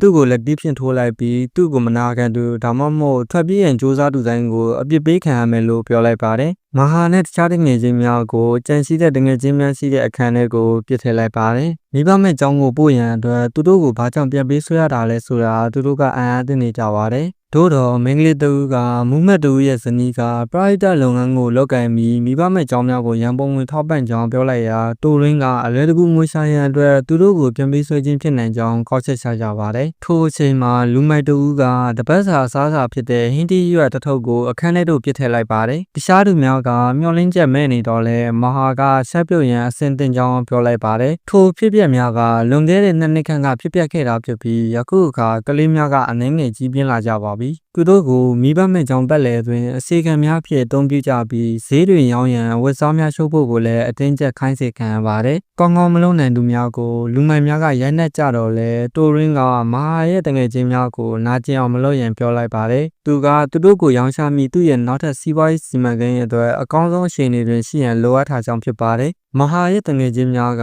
တူပြီးသူတို့ဘဝရဲ့ကြောက်စရာကောင်းဆုံးအစိတ်ပိုင်းတွေကိုဖျက်ဆီးကြရပါတယ်။သူတို့ထဲမှတူကအလုံဝမ်းနဲ့ပူဆွေးပြီးဘယ်သူမှမဝဲစေရန်သူမရဲ့မျက်နှာကိုဒဇင်မြစ်ဖြစ်လိုက်ပါတယ်။နှင်းနှင်းငယ်ကြပြီးတော့မဟာကတိုရင်းနဲ့သူ့ရဲ့လက်ပါစီတို့စကားပြောနေရကိုကြားလိုက်ရာမဟာကသူမရဲ့ကိုယ်ပိုင်ဖောက်တယ်များရရှိမိအသက်အရွယ်သို့ရောက်ရှိလာပြီလို့ဆိုပါတယ်။တငယ်ချင်းများအားလုံးပေါ်ဖြစ်ပျက်ခဲ့သည်များကိုတတိယကသူမကထိတ်လန့်သွားပြီးသူမရဲ့မျက်နှာကိုဖျက်ရန်အခန်းစီကိုပြေးတော့ပါတယ်။သို့တော်လည်းထိုအချိန်မှာလူစ်ကသူမရဲ့အနောက်ကပေါ်လာပြီးမျက်ရည်များဖြင့်မျက်နှာကိုမဖျက်ဆီးတင်ကြောင်းရဲရှုံဖွယ်စကားတချို့ကိုဆိုလိုက်ပါတယ်။မကြမီမှာပဲမင်းကလေးများအားလုံးသူ့ရှိတွင်တန်းစီရက်နေကြပြီးတိုရင်းကသူ့ကိုဘာလို့ကုန်သွယ်ရေးကုမ္ပဏီရဲ့တားဖြစ်ကြောင်းမိတ်ဆက်ပေးလိုက်ပါတယ်။သူကမင်းကလေးသူကိုသူ့ရဲ့လက်ထောက်အဖြစ်ခေါ်သွားရန်စံသားရှိရလို့ဆိုပါတယ်။မျက်နှာကိုဖျက်ထားတဲ့မင်းကလေးမှလွဲပြီးအားလုံးကမျှော်လင့်ချက်ရှိလာကြပါတယ်။သို့တော်လည်းလူစ်ကမဟာကိုတာစိတ်ဝင်စားပါတယ်။သူကသူမကိုသူ့ရဲ့လက်ထောက်အဖြစ်လုပ်မလားလို့မေးလိုက်ရာသူမကသူ့ရဲ့တငယ်ချင်းများအတွက်မတရားဘူးလို့တွေးပြီးတုံ့ဆုံနေပါတယ်။သို့တော်လူစ်ကတိုရင်းနဲ့အယောင်းဝယ်လုပ်လိုက်ပါတယ်။တိုရင်းကမင်းလေးအစင်သိဖြစ်ဖို့အချိန်လိုကြောင်းပြောလိုက်ပြီး၃ရက်ကြာမှလာခေါ်တင်ကြောင်းပြောလိုက်ပါတယ်။မဟာကထိုလူယုံမာကသူမကိုဖောက်တဲ့တချို့တန်ရောင်းချရန်နဲ့ထို့နောက်သူ့ဘာသာတိုက်ခိုက်ရန်စီစဉ်နေကြောင်းတိလိုက်ရတဲ့အခါထိတ်လန့်သွားတော့လဲတိရှိတင်ဘာမှမပြောရပါဘူး။လူစ်ကစီကန်းချက်များကိုလက်ခံတော့လဲသူကမဟာကိုဝယ်ယူလိုက်ပြီးဖြစ်တာကြောင့်သူမကသူ့မိသားစုရဲ့တစ်စိတ်တစ်ပိုင်းဖြစ်ကြောင်းတိုရင်းကိုတတိပေးလိုက်ပါတယ်။ထိုညနောက်ပိုင်းမဟာကသူမရဲ့ပထမဆုံးဖောက်တဲ့ဆန်ခေါ်ဆောင်ခံရရန်ပြင်ဆင်နေပါတယ်။လဲပေါ်တွင်တိုရင်းကစတင်ပြီးမတိလျော်တဲ့ပြုမှုများကိုစတင်လှုပ်ဆောင်ကဒီမင်းကလေးကနောက်တစ်လမှရောက်လာပါကကိုမိုတန်ဖိုးချီကြောင်းပြောလိုက်ပါတယ်။မဟာကလူစ်ကိုတွေးမိပြီးသူ့ထံမတော်မီဘယ်သူမှသူမကိုညင်ညအောင်မလုပ်စေလိုတော့ပါဘူး။ထိုရာကပဲရုတ်တရက်သူမကိုမော်ဆားတွေကိုနိုးထစေပြီးတိုရင်းကိုတွန်းထုတ်ကလဲပေါ်ကအတင်းကျပ်ထွက်ပြေးလိုက်ပါတယ်။သူမကတောထဲသို့ပြေးသွားတော့လဲလူမိုက်များရဲ့ခေါင်းဆောင်ကမန်နာကိုတုံးနိုင်တာကြောင့်သူမကိုမိသွားပါတယ်။မဟာကလွတ်ပေးဖို့တောင်းပန်တော့လဲသူကသူမကိုတားဆီးထားပြီးသူကလည်းဒီချိန်မှာပထမဆုံးပျော်တဲ့နယ်လို့ပြောလိုက်ပါတယ်။ရုတ်တရက်လူစီရောက်လာပြီးထိုလီယုံမာကိုပြစ်ထုတ်လိုက်ကမဟာကိုသူနဲ့အတူတူရှင်းစင်လိုက်လာရင်လိုအပ်ကြောင်းပြောလိုက်ပါတယ်။တိုရင်းကလည်းပြေးလာပြီးလူစ်ကိုမင်းကလေးကိုဒီနေ့ခေါ်သွားလို့မရကြောင်းပြောလိုက်ပါတယ်။တိုရင်းကလူစ်ကိုမာယာကိုခေါ်သွားလို့မရကြောင်းပြောလိုက်တော့လဲလူစ်ကသူ့မိသားစုကိုအန်တီရမပေးနိုင်ကြောင်းပြောပြီးတိုရင်းရဲ့လက်ပါစီကိုတိုက်ခိုက်ရန်စီကံလိုက်ပါတယ်။ထိုလူမိုက်ကလည်းလူစ်ကိုဝင်တိုက်ခိုက်တော့လဲလူစ်ကသူ့ရဲ့လက်မောင်းကိုအလွယ်တကူရိုက်ချိုးလိုက်ပါတယ်။တိုရင်းကနောက်ထပ်ဝင်ရောက်တိုက်ခိုက်တော့လဲလူစ်ကသူ့ကိုအလွယ်တကူလက်နက်ရှာစေလိုက်ပါတယ်။သို့တော်လည်းလူစ်ကတိုရင်းကိုတတ်မဲ့အစားဥပဒေလက်ထက်ကိုအနှံ့ရန်ဆုံးဖြတ်လိုက်ပါတယ်။တစ်ခါမှာတော့ထော့စ်ကမဟာဖြစ်ဟန်ဆောင်ပြီးတိုရင်းရဲ့ပေါက်တဲ့အိမ်ကိုတွားရောက်ကသူမရဲ့နောက်ဘက်ကလုံခြုံရေးများကထိုလီယုံမာကိုဖမ်းဆီးစေခဲ့ပါတယ်။နောက်တစ်နေ့မနက်တွင်တိုရင်းနဲ့သူ့ရဲ့လူအုပ်စုတစ်ခုလုံးဖမ်းဆီးခံရပြီးမင်းကလေးများကလည်းလွတ်လပ်စွာနေထိုင်ခွင့်ရရှိသွားပါတယ်။လူစ်ကမဟာအတွက်ကျေးဇူးဆက်တော်အဖြစ်မျက်နှာကိုဓာတ်ဖြင့်ဖြတ်ထားတဲ့မင်းကလေးရဲ့တန်ရာကိုကုသပေးခဲ့ပါတယ်။မဟာကသူ့ရဲ့မင်းသားလေးနဲ့အတူတူတွားရန်အတွက်တငယ်ချင်းများကိုထားခဲ့ရပါတယ်။ရန်နှင်းငယ်ကြပြီးနောက်မှာလူစ်ကဘာလို့အင်တော်ရဲ့တာအဆင့်မှန်ကိုခွဲစိတ်ကုသပေးခဲ့တော့လဲမိသူကိုမှပြန်မပြောရန်တားမြစ်လိုက်ပါတယ်။မိသားစုရဲ့ခေါင်းဆောင်ဖြစ်သူမစ္စတာဘာလော့ကလူစ်ကိုလွန်ကျေးဇူးတင်ပြီးကောင်းတဲ့ကုန်လေတွေကအလကားဘာမှမယူတာကြောင့်ဒီရွေးကိုဘယ်လိုဆက်ရမလဲလို့မေးပါတယ်။လူစ်ကလုံးကျန်တပြတ်မှုကိစ္စကြောင့်ပြဿနာကြုံလာပါကအရန်နေရာအဖြစ်သူ့မိသားစုကိုအုံပြုခွင့်ပြုရန်လာတောင်းဆိုလိုက်ပါတယ်။မစ္စတာဘာလော့ကဝမ်းတာသွားပြီးမဟာကိုလည်းမိသားစုရဲ့တို့ငွေစားရန်ဆော်ရဲစာတမ်းများကိုအပြည့်တက်ခါပြီးကြောင်းရုတ်တရက်တတိရလိုက်ပါတယ်။ရက်တစ်ပတ်အနည်းငယ်ကြာပြီးနောက်ဘာလော့ကသူတို့ပိုင်ဆိုင်တဲ့ဆိုင်ရဲ့ပုံစံကိုလူစုကိုပြသပါတယ်။အကောင်းကိုအရက်ဆိုင်အဖြစ်စတင်စူးစမ်းခဲ့တော့လဲဆွဆွရွာကြချုံခဲ့ပြီးတခြားဆိုင်အဖြစ်ပြောင်းလဲလို့ကြောင်းရှင်းပြပါတယ်။ဘာလော့ကလူစ်ရဲ့အရေးရှင်တဲ့စိတ်သက်ကိုယုံကြည်အားကြောင့်ထိုဆိုင်ကိုဦးစီးစေလိုပါတယ်။လူစ်ကဝမ်းမြောက်ဝမ်းသာပဲတာဝန်ယူလိုက်ပြီးနောက်ပိုင်းတွင်ထော့စ်နဲ့မာယာတို့ကိုအကြောင်းကြားလိုက်ပါတယ်။သူကထိုဆိုင်ကိုသူ့ရဲ့လုံးကျန်တဲ့ပြမှုဆိုင်ရာလုပ်ငန်းအတွက်အသုံးပြုရန်စီစဉ်ထားပြီးထို့အတွက်မူးမက်များကိုပြစ်မှတ်ထားတော့ကွန်မြူစီမံရောင်းချရန်လိုအပ်ကြောင်းပြောပါတယ်။မူးမက်များရဲ့မြို့ပြများကိုဆွဲဆောင်ရန်အတွက်အည်သွေးမြင့်လှကုန်ပစ္စည်းများနဲ့အရှိုးဝဲများကိုရောင်းချခြင်းကလည်းငွေရှာခြင်းနဲ့သတင်းအချက်အလက်များကိုရယူခြင်းအတွက်အကောင်းဆုံး စိုးနည်းလမ်းဖြစ်မယ်လို့ဆုံးဖြတ်လိုက်ပါတယ်။သူကထိုအကြောင်းကိုဘာလောနဲ့၎င်းရဲ့ဇနီးဟာချင်းချင်းပြောပြပါတယ်။ဘာလောရဲ့ဇနီးကလူစာသူခင်မွန်ဖောက်ပြန်ရမှာရလာတဲ့တားဖြစ်တယ်လို့ယုံကြည်ရကြောင်းလူစ်ကိုမွန်တီးနေသူဖြစ်ပါတယ်။လူစ်ကလာကုန်လုပ်ငန်းစတင်ရန်သူ့အကြံကိုပြောပြတဲ့အခါသူတို့ကဈေးကွက်ပြည့်နေပြီးကွန်ပစ္စည်းရည်တွေထဲအမတ်တစိမ့်နာမည်ကကိုအရေးကြီးကြောင်းပြောပြပါတယ်။လူစ်ကနားလေတော့လဲဈေးကွက်ကိုလုံးဝအသစ်ဆန်းကွန်ပစ္စည်းတစ်ခုမိတ်ဆက်ပေးမယ်လို့ဆိုပါတယ်။သူ့ရဲ့အတူရောင်မိသွေးကိုမိတ်ကပ်ခရှင်ကအသားရည်မှာအစီနဲ့အဆိုဓာတ်တွေကိုဖျက်ချပေးပြီးရေရှည်တွင်ပျက်စီးစေကြောင်းစတင်ပြောပြပါတယ်။သူမကသဘောတူတဲ့အခါလူစ်ကကပပထမဆုံးအဆိုဓာတ်ထင်းခရင်ပလင်းကိုပေးလိုက်ပြီး၎င်းကမိတ်ကပ်ပစ္စည်းတွေကြောင့်ဖြစ်ပေါ်လာတဲ့ပျက်စီးမှုတွေကိုဆွတ်ချပေးနိုင်ကြောင်းပြောပြပါတယ်။ထိုမျိုးသမီးကစူးစမ်းလို့စိတ်ပေါ်လာပြီးခရင်ကိုသူမရဲ့အသားရည်ပေါ်လင်းလိုက်ပါတယ်။ဆက်ရှင်းဆိုသလိုကွာရှားမှုကိုတည်ထားမိပြီးနောက်သူမရဲ့အိုမင်းရောင်နေတဲ့မျက်နှာကိုပြသရန်မျက်နှာဖုံးကိုဖယ်ရှားလိုက်ပါတယ်။လူစ်ကအကယ်၍ဆိုဒက်ခရင်ကိုစောစောတိထွင်နိုင်ခဲ့ပါကသူမရဲ့မျက်နှာကပိုကောင်းနေမယ်လို့ပြောလိုက်ပါတယ်။ထိုမျိုးသမီးကသဘောတူပြီးဘာလို့ကိုယ်တိုင်ကလည်းစမ်းတက်ကြည့်ပါတယ်။ထို့နောက်လူစ်ကသူ့မိသွေးကိုဆိုဒက်ထင်းခရင်ပေါ်မှာမိတ်ကပ်ထက်လင်းရန်စူးစမ်းကြည့်ဖို့ပြောလိုက်ပါတယ်။ထို့တို့ပြုလို့ရှင်ကသူမရဲ့အသားရည်ကိုကာကွယ်ပေးမယ်လို့ဆိုပါတယ်။ထိုမျိုးသမီးကလည်းအဆိုဒက်ထင်းခရင်ပလင်းကိုအလွန်ထင်ကြီးသွားပြီးလူစ်ကိုသူမရဲ့သားအဖြစ်လက်ခံရန်အသစ်ဖြစ်သွားပါတယ်။သူမရဲ့ခင်မွန်ကကွန်ပစ္စည်းဈေးကွက်ထရောက်ရှိချိန်တွင်ဖောက်တယ်ရရှိစေရန်သူမရဲ့တငယ်ချင်းတွေကိုဖြန့်ဝေပေးဖို့ပြောလိုက်ပါတယ်။ထို့နောက်သူကတပတ်လင်ပလင်းမီများထုတ်လွှတ်နိုင်တယ်လို့လူစ်ကိုမေးလိုက်ပါတယ်။လူစ်က200တာပြုလုပ်နိုင်တယ်လို့ပြန်ဖြေလိုက်ပါတယ်။သူကဖန်ဖန်များထံလိုဝက်ဆက်များပေါက်ကြားနိုင်တာကြောင့်အလုပ်သမားများကိုစစ်စင်းမငားတဲ့ကြောင်းနဲ့ထောလုံးမှုကိုတပြည့်ပြည့်တိုးရှက်တဲ့ကြောင်းပြောပြပါတယ်။ဘာလောကရုပ်တိရှိတာကိုနားလည်ပြီးအလုပ်ဆလုပ်ရန်ပြောလိုက်ပါတယ်။သို့တော့လူစ်ကအဆိုဒတ်ထင်းခရင်စီရေးပါတဲ့ပတ်ဝန်းတစီတကူကထိုနေရာတွင်ပေါက်ထားကြောင်းတူတူမိသားစုရဲ့ဆေးစရာနဲ့လောက်ကျန်တစ်ဖြက်တွေများသာနေထိုင်ရာသို့တွားရောက်ရန်လိုအပ်ကြောင်းပြောလိုက်ပါတယ်။လိုဝက်ဆက်များကိုမခိုးယူနိုင်စေရန်အတွက်စက်ရုံကိုထိုနေရာမှာပဲတည်ဆောက်ရန်သူကဆုံးဖြတ်လိုက်ပါတယ်။ဘာလို့ကခွင့်ပြုလိုက်ပြီးလူစ်ကထော့စ်နဲ့အတူတူအချိန်တော်ကြာပြီးနောက်ပထမဆုံးအကြိမ်ဖြစ်အင်ဒိုပြန်သွားပါတယ်။တလကြာပြီးနောက်လူစ်ရဲ့အလှကိုဆိုင်ကဈေးကွက်အတွင်းရောင်းအားအကောင်းဆုံးဖြစ်လာပြီးမဟာကသူမရဲ့မိဘမဲ့ကြောင့်မှငွေချင်းများနဲ့အတူလက်ပေါင်းကိုစီမံခန့်ခွဲပါတယ်။လူစ်ကယခုကနိုင်ငံတော်ဝန်ကြော်ကြားလာပြီးလိုအပ်ပါကလောက်ကျန်တက်ဖြတ်မှုပြုလုပ်ရန်အတွက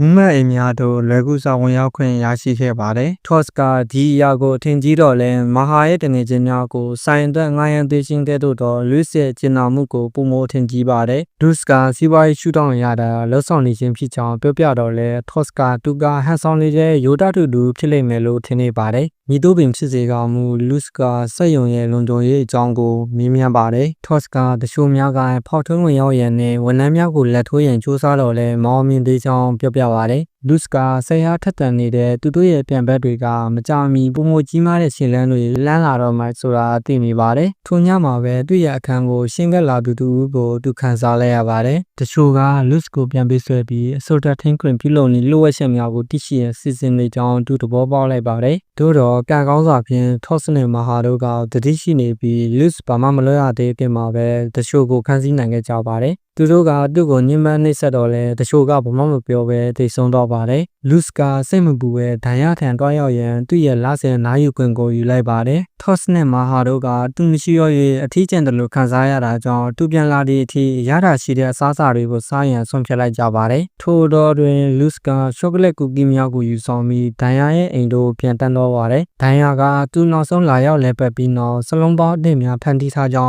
းပြောပြပါတယ်။ယခုဒီချိန်တွင်သူမကဆွမ်းငင်အောင်စန့်ကျင်တဲ့စလုံးပေါင်းကိုဖန်တီးထားရာလူစ်ကသူ့ထက်အရင်ရှာတွေးလိုက်မယ်လို့ထင်ထားတာကြောင့်အံ့အားတော့ပါတယ်။ညီတို့ပင်ဖြစ်စေကမူသူတို့ကလက်ဖက်ရည်ပါတီကိုပျော်ပျော်ရွှင်ရွှင်ကျင်းပကြပြီးစလုံးပေါင်းတချို့ကိုလဲကျင်းကြပါတယ်။ညရောက်တဲ့အခါလူစ်ကသူ့ရဲ့အိမ်တော်ကိုပြန်တန်းလာပါတယ်။စင်ကြာလာခြင်းနဲ့အမျှလူစ်ကထော့စ်ကိုပုံမအတွေ့အကြုံရရှိစေရန်စစ်ငွေပြင်းများတို့စစ်သားတို့အဖြစ်ဆစ်လွတ်လိုက်ပါတယ်။အချိန်ထဲမှာပဲမာဟာကိုပုံမကျန်းတင်တဲ့ကွန်တယ်ဖြစ်လာစေရန်အတွက်လုပ်ငန်းကိုကန်တယ်ခွင့်ပေးထားပါတယ်။လူစ်ကပါတီပွဲများကိုတက်ရောက်ရှင်မူးမက်များနဲ့ဆက်ဆံတည်ဆောက်ခြင်းတို့ဖြင့်အနာဂတ်အတွက်လောက်ကျန်တက်ဖြတ်ရေးမစ်ရှင်အတွက်အထောက်အကူဖြစ်စေမဲ့ကွန်ရက်တစ်ခုကိုတည်ဆောက်ခဲ့ပါတယ်။ဘာလို့မိသားစုတဲ့တို့ဝင်ရောက်ပြီးနှစ်နှစ်ပြည့်တဲ့အခါအိမ်ပြန်ရန်အရှင်တန်ပြီဖြစ်ပါတယ်။လူစ်ကသူ့ရဲ့အလှကုန်ဆိုင်ကိုစီမံခန့်ခွဲရန်အတွက်မဟာကိုမြို့မှာထားခဲ့ရန်ဆုံးဖြတ်လိုက်ပါတယ်။ မဟာကဆိုင်ကိုကောင်းစွာကင်တွယ်နိုင်ပြီးတခြားလူများကိုဆိုင်ခွဲများဖွင့်လှစ်ရန်စီစဉ်ကြောင်းပြောပြပါတယ်။သူမရွေးချယ်ထားတဲ့ပထမဆုံးဆိုင်ခွဲနေရာကိုပြောပြတဲ့အခါ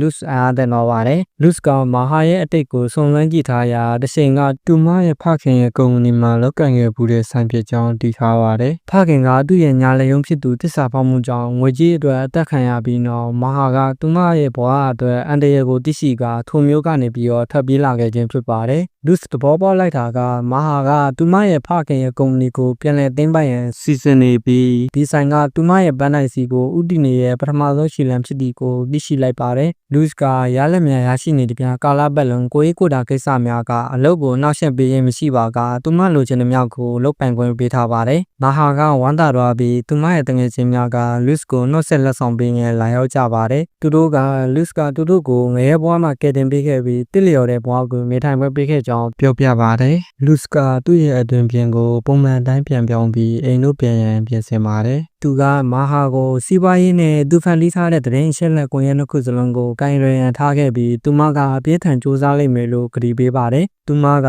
Luz ကိုတခါတည်းလာရောက်လည်ပတ်ရန်တောင်းဆိုရာ Luz ကမစ်ရှင်များကြားတွင်လာရောက်မည်ဟုကတိပေးပြီးထုတ်ခွာတော့ခဲ့ပါတယ်။ Tosca လဲဘော်တွင်မဟာကိုလွမ်းဆွနေရကြောင်းစိတ်သက်ကြနေရာကို Luz ကသိချမိပါတယ်။ဒုတိယ Luz ကအလင်းသားတွင်မန်နာကိုခံစားမိပြီးလှဲမောင်းသူကိုချက်ချင်းရခိုင်းလိုက်ပါတယ်။ Wembley Blue အုပ်စုတစုကသူတို့ကိုဝန်းရံထားပါတယ်။ Tosca သူမရဲ့ကျွမ်းကျင်မှုကိုပြသရန်ခွင့်ပြုချက်တောင်းပြီး Luz ကခွင့်ပြုလိုက်တာနဲ့သူမရဲ့လံကိုထုတ်ပြီး Wembley များကိုတကောင်ပြီးတကောင်အမဲလိုက်ပါတယ်။သူမကမော်စွိုင်းမြောက်ကိုအသုံးပြုတာကြောင့် Luz ကအထင်ကြီးသွားပါတယ်။သို့တော့ဘလူးမြောက်ကလူနေများတို့ရောရှိလာခြင်းကလူရဲကောင်းပေါ်လာရင်အရှင်တန်ပြီလို့ဆိုလိုကြောင်းအတူတဘောပေါက်လိုက်ပါတယ်။မကြခင်မှာပဲသူတို့ကမိသားစုနေမြေတို့ပြန်ရောက်လာပြီး Luz ကဒေတာကန်လေသမားတို့ကိုဥစားသွားရောက်ပိတ်ဆို့ပါတယ်။သူတို့က Luz ကိုဝန်တာရကြိုဆိုပြီးသူတို့ကိုနှစ်ကြာထားခဲ့တော့လဲဆက်လက်ရှိခင်ကြောင်းပြသရန်အတီးနံနဲ့ဟင်းတင်းရွက်များကိုလက်ဆောင်ပေးကြပါတယ်။ Luz အိမ်ပြန်ရောက်လာတဲ့အခါသူ့အမေက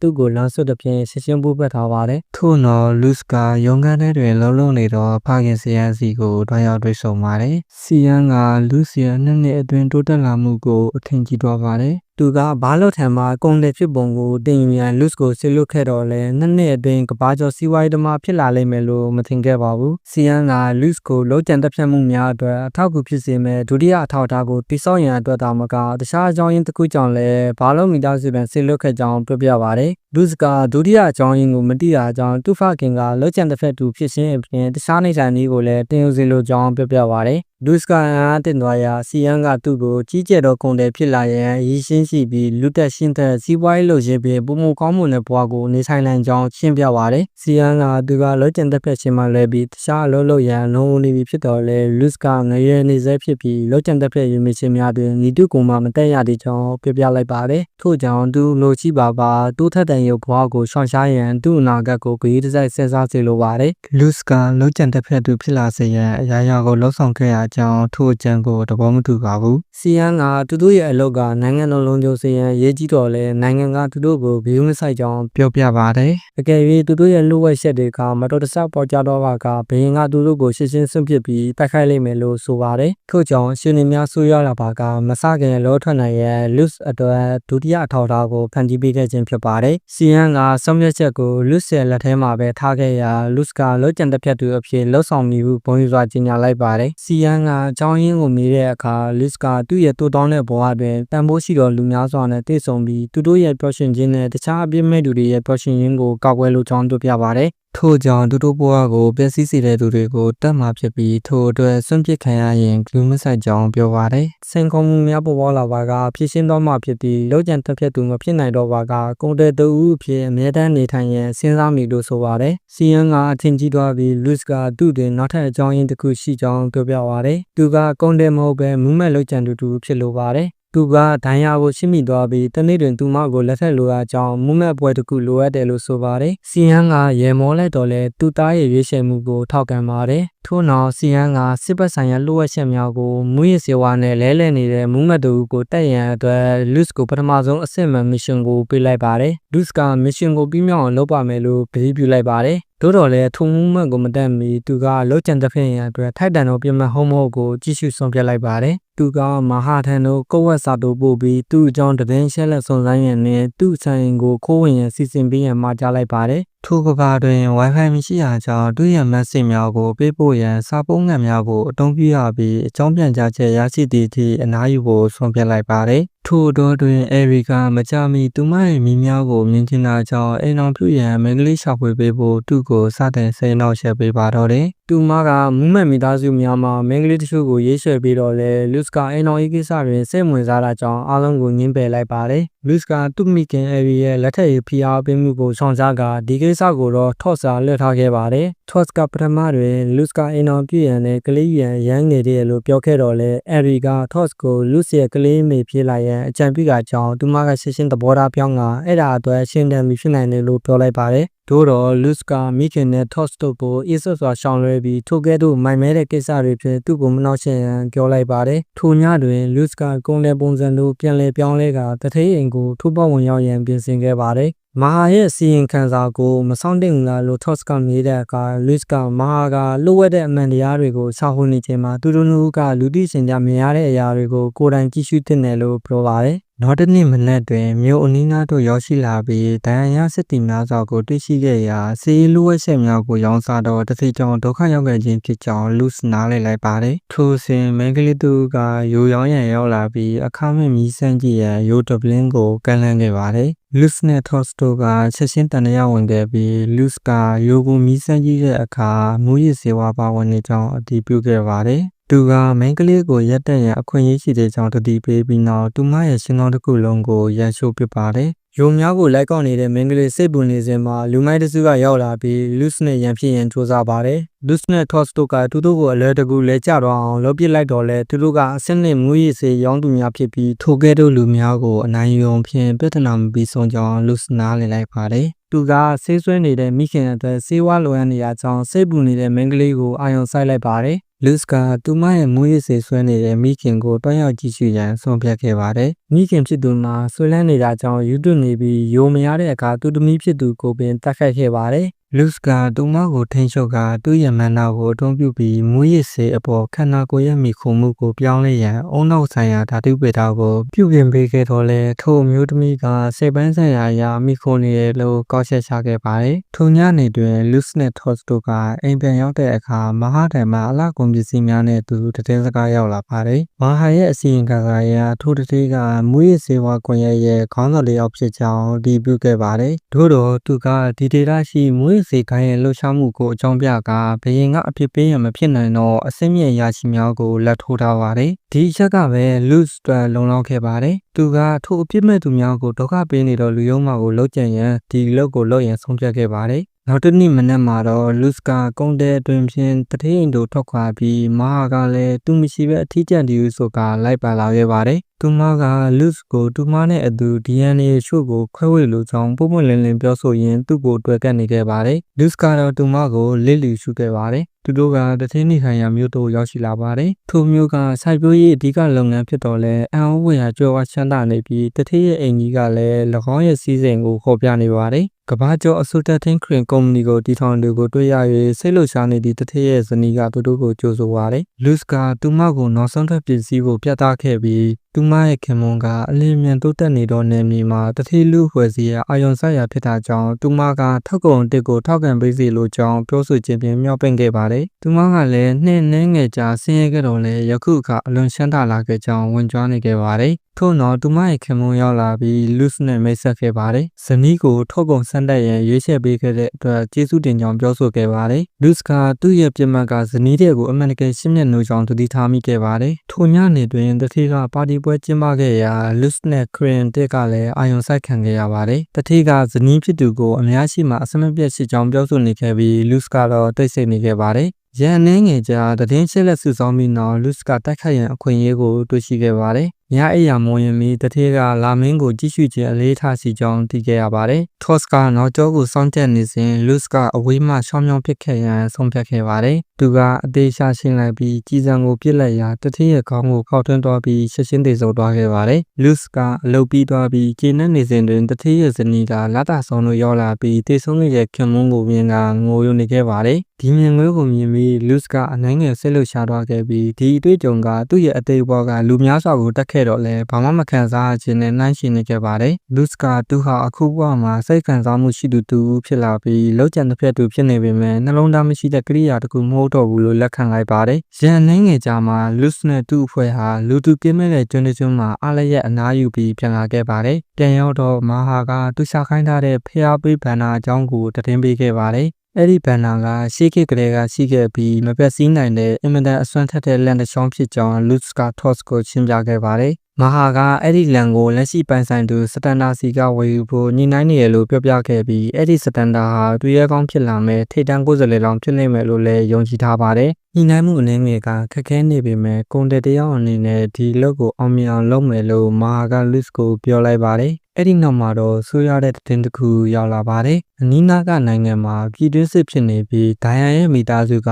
ဘရင်ဘတ်တော်သားအဖြစ်ပါဝင်နေတာကိုမာဟာကပြောပြခဲ့ပါတယ်။ဒါကိုကြားတော့ Luz ကစိုးရင်ပူပန်သွားခဲ့ပါတယ်။ပိုပြီးစိုးရင်စရာကောင်းတဲ့အပိုင်းကတော့တပုံဖွဲ့ထဲမှာပြဿနာများစွာကိုဖြစ်အောင်လုပ်နေတဲ့စစ်သားတအုပ်ရှိနေပြီးသူကအဲ့ဒီဖျားပေးလန်တန်ပိုင်းနဲ့စတန်ဒါဖြစ်တယ်ဆိုတာမာဟာကဖွင့်ရလိုက်ပါတယ်။ Luz ကဆက်ရှင်ဒိုင်ယာရဲ့အိမ်ကိုလေထဲကနေပြန်သွားပြီးစစ်ပွဲအကြောင်းဆွေးနွေးခဲ့ပေမဲ့ဒိုင်ယာကအရင်တိုင်းပျော်ရွှင်စွာနဲ့သူ့ကိုကြိုးဆိုခဲ့ပါတယ်။ Luz ကစစ်ပွဲအကြောင်းကိုထုတ်ပြောတော့ဒိုင်ယာကသူ့အိမ်နဲ့ဝေးတဲ့အတွက်ကိစ္စမရှိဘူးအဆင်ပြေမှာပါလို့ပေါ့ပေါ့ပါပြန်ပြောခဲ့ပါတယ်။ Luz ကတပုံဘက်မှာပါနေတဲ့သူရဲကောင်းနဲ့ရင်ဆိုင်ရနိုင်ခြေရှိပြီးအဲ့ဒီလိုဒါဆိုရင်တာမန်လူတွေကသူ့ကိုမနိုင်ဘူးလို့တတိပေးခဲ့ပါတယ်။သူကဒိုင်ယာကိုသူ့ရဲ့ကုန်တဲ့အဖြစ်လွှတ်ဝက်အတွင်းနဲ့အန်ဒီမဖြစ်အောင်ဒိုင်ယာနဲ့သူ့မိသားစုတစ်ခုလုံးကိုနိုင်ငံပြင်ပကိုပြောင်းရွှေ့ပေးမယ်လို့ကန့်လန့်ခဲ့ပါတယ်။ဒါကိုဒိုင်ယာကဒေါသထွက်ပြီးသူကဒီနိုင်ငံရဲ့ဂုဏ်ယူထိုက်သူသူရဲကောင်းမျိုးဖြစ်လို့နိုင်ငံကိုကောက်ွယ်ဖို့တာဝန်ထမ်းဆောင်ရမယ်လို့ပြောခဲ့ပါတယ်။ပြီးတာနဲ့သူက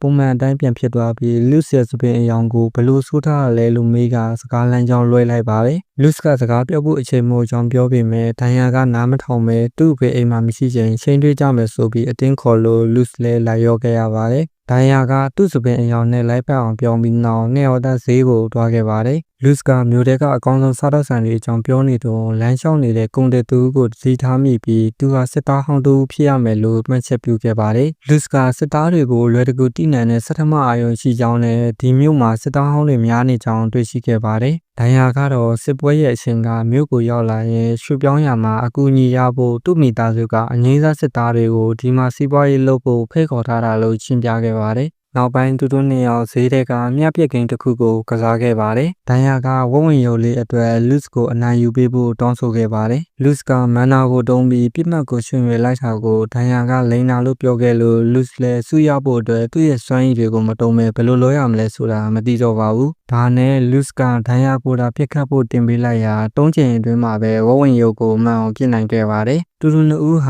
တာမန်လူတွေလိုရှင်းသွင်းမှုကိုပျော်ရွှင်စွာဖြတ်သန်းခဲ့ကြပြီး Luz ပြန်ကနီးတော့ဒိုင်ယာကမကြာခဏတွေ့ဖို့အလုံးရှုံနေပြီလို့ပြောခဲ့ပါတယ်။ Luz ကနားလေစွာနဲ့သူမအချိန်ရတဲ့အခါတွေ့ဖို့ကတိပေးပြီးထွက်ခွာသွားခဲ့ပါတယ်။သို့တော့ Luz ထွက်သွားပြီးရနဲ့ဒိုင်ယာကဟန်ဆောင်လျာကိုရပ်ဖို့အားလုံးကိုအမိန့်ပေးခဲ့ပြီးအားလုံးကသူတို့ရဲ့ကုန်တယ်တွေအတွင်ကိုဖယ်ရှားကာစစ်ပွဲအတွက်အသင့်ရှိနေတဲ့စစ်တီတွေဖြစ်ကြောင်းထုတ်ဖော်ခဲ့ကြပါတယ်။ဒိုင်ယာကမကြာခင်မှာစစ်တပ်ကိုဦးဆောင်ဖို့စီစဉ်နေတာပါ။သူမက Luz နဲ့နောက်တစ်ချိန်ပြန်တွေ့နိုင်မလားဆိုတာမတိကျတဲ့အတွက်တယောက်တည်းငိုကြွေးနဲ့နှုတ်ဆက်ခဲ့ပါတယ်။ရဲအနှဲငယ်ကြာပြီးနောက် Luz ကသူ့အိမ်မှာအနားယူနေတော့ Toss ကအရေးပေါ်ကိစ္စနဲ့အပြေးလွှာရောက်လာပါတယ်။သူကအိမ်ကိုလိုက်သွားတော့ဖခင်စီယန်ကပြင်းထန်စွာဒဏ်ရာရထားတဲ့လူတစ်ယောက်ကိုကုသပေးနေတာတွေ့လဲရပါတယ်။အဲ့ဒီလူကသူတို့ရဲ့နောက်ဆုံးပေါ်လွတ်ကျန်တက်ဖြတ်မှုအတွက်ဖောက်တယ်ဖြစ်ကြောင်းစီယန်ကပြောပြခဲ့ပြီးအဲ့ဒီဖောက်တယ်ကဒိုင်ယာကိုလွတ်ကျန်တက်ဖြတ်ဖို့ Luz ကိုအလုပ်ပေးချင်တာဖြစ်ပါတယ်။အဲ့ဒါကိုကြားတော့ Luz ကလုံးဝထိတ်လန့်သွားခဲ့ပေမဲ့စီယန်က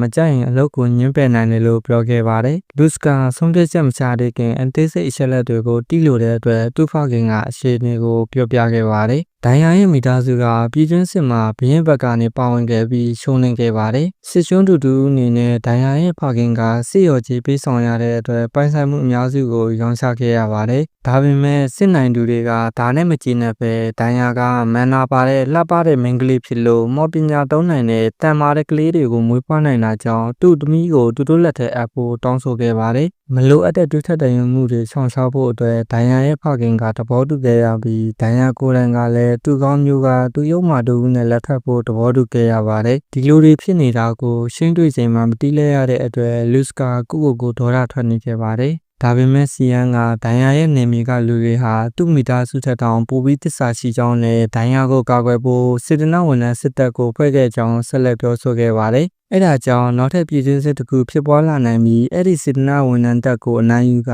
ဒိုင်ယာကိုဖမ်းဖို့စစ်တပ်ကိုဆေလွတ်လိုက်ရတာဖြစ်ပါတယ်။ဒုစကအဲ့ဒီဖောက်တဲ့ကဒိုင်ယာကိုတက်လိုက်ရင်စစ်ဖြစ်စရာအကြောင်းရှိဘူးလို့တွေးလိုက်မိပြီးသူတို့ရဲ့ဖောက်တဲ့ကတခြားလူမျိုးပဲဒိုင်ယာရဲ့ဖခင်ကိုယ်တိုင်ဖြစ်နေတဲ့ဆိုတဲ့အချက်ကိုတီးလိုက်ရတဲ့အခါလုံးဝထိတ်လန့်သွားခဲ့ပါတယ်။စီယန်ကအဲ့ဒီလှုပ်ချမ်းမှုဟာအယောင်ပြလှုပ်ချမ်းမှုရဖြစ်ပြီးကဘာကိုဒိုင်ယာတိတ်ဆုံးသွားပြီလို့ပြောကြရင်လည်းဒိုင်ယာကိုလျှို့ဝှက်ပြောင်းရွှေ့သွားမှာဖြစ်ကြောင်းပြောကြားခဲ့ပါတယ်။လူစကအလုပ်အကြောင်းကိုနားလည်သွားပေမဲ့သူ့အဖေကသူတို့နိုင်ငံကိုတိုက်ရိုက်အကျိုးမဖြစ်စေတဲ့မစ်ရှင်ကိုဘာကြောင့်လက်ခံရတာလဲဆိုတာနားမလည်ခဲ့ပါဘူး။စီယန်ကဒိုင်ယာရဲ့ဖခင်ဟာသူ့ရဲ့တငယ်ချင်းဖြစ်တာကြောင့်ကူညီခြင်းလို့ဒီမစ်ရှင်ကိုယူခဲ့တာလို့ပြောခဲ့ပါတယ်။ဒီမစ်ရှင်ကိုလူစလက်မခံရင်သူကိုယ်တိုင်တော့ရောက်ခဲ့ဆရာမှာဖြစ်ပေမဲ့အချိန်မီမှမဟုတ်ဘူးလို့ပြောပြခဲ့ပါတယ်။ဘာလို့လဲဆိုတော့ CM မှာအဲ့ဒီနေရာကိုရောက်ဖို့လင်းမြတ်စွာရောက်ရှိဖို့အတွက်လုံလောက်တဲ့မန်နာမရှိဘူးလို့ဆိုပါတယ်။ဒိုင်ယာရဲ့နေမီကနေ3ရက်ကြာမှရောက်လာတဲ့ဒိုင်ယာရသတင်းပို့သူကိုထောက်ပြပြီးအခုဆိုစစ်ပွဲကစနေလောက်ပြီလို့ပြောပါတယ်။လူစတယောက်တာအချိန်မီရောက်ပြီးဒိုင်ယာကိုကယ်တင်နိုင်မယ်လို့ပြောပေမဲ့ဒ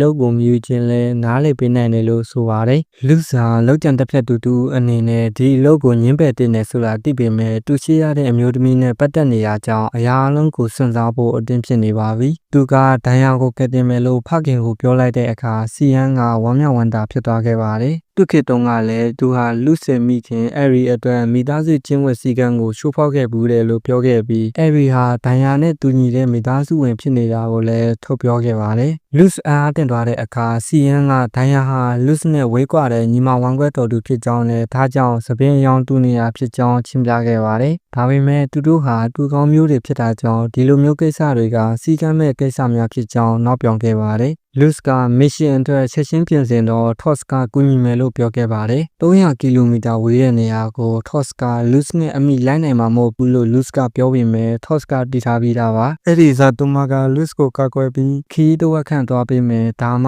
လူစကသူ့ရဲ့ခွန်အားတွေကိုနောက်မှသုံးဖို့ရှင်းထားနိုင်မယ်လို့ပြောခဲ့ပါတယ်။လူစကသူမရဲ့အကူအညီကိုလက်ခံလိုက်ပါတယ်။ထော့စ်ကအေယာမပမာဏရှိတဲ့ခွန်အားနဲ့မန်နာကိုတုံးဆွဲနေရပေမဲ့လူစကသူ့ရဲ့မန်နာကိုအတုံးချဖို့သူ့ကိုကယ်တင်ခဲ့တာဖြစ်လို့အခုလိုအတုံးဝင်ခွင့်ရတဲ့အတွက်ပျော်ရွှင်နေပါတယ်။သူမဟာသူမရဲ့ကန့်သက်ချက်တွေကိုကျော်လွန်ပြီးလူစထင်ထားတဲ့ပုံမဝေးတဲ့နေရာအထိရောက်အောင်ခေါ်ဆောင်သွားနိုင်ခဲ့ပါတယ်။သို့တော်လည်းနောက်ဆုံးမှာတော့သူမရဲ့မော်ပညာပြတ်သွားပြီးလေးပြီးအားကြောင့်နောက်ပြန်လွန်သွားခဲ့ပါတယ်။လူစကသူမကိုဖမ်းဆုပ်ပြီးလဲကျနေတာကိုတတ်တာအောင်လုပ်ပေးခဲ့ပါတယ်။ထော့စ်ကနောက်ထပ်မကူညီနိုင်တော့တဲ့အတွက်ဝမ်းနည်းနေခဲ့ပေမဲ့လူစကအဝေးကြီးရောက်အောင်ပို့နိုင်ခဲ့တဲ့အတွက်လုံလောက်ပြီလို့ပြောခဲ့ပါတယ်။အဲ့ဒီနောက်မှာထော့စ်ကဒိုင်ယာနဲ့အတူအင်ကိုပြန်လာမယ်လို့ကတိပေးဖို့တောင်းဆိုရာလူစကနှစ်ယောက်စလုံးပြန်လာမယ်လို့ကတိပေးပြီးခီးဆက်ခဲ့ပါတယ်။ညရောက်တော့လူစာဒိုင်ယာရဲ့အင်ကိုရောက်လာပြီးဒိုင်ယာရဲ့မိသားစုစစ်သား200ဟာမော်ပညာသုံးသူတွေအပါအဝင်ရန်သူ1500နဲ့တိုက်ခိုက်နေရကိုတွေ့ခဲ့ရပါတယ်။လူစက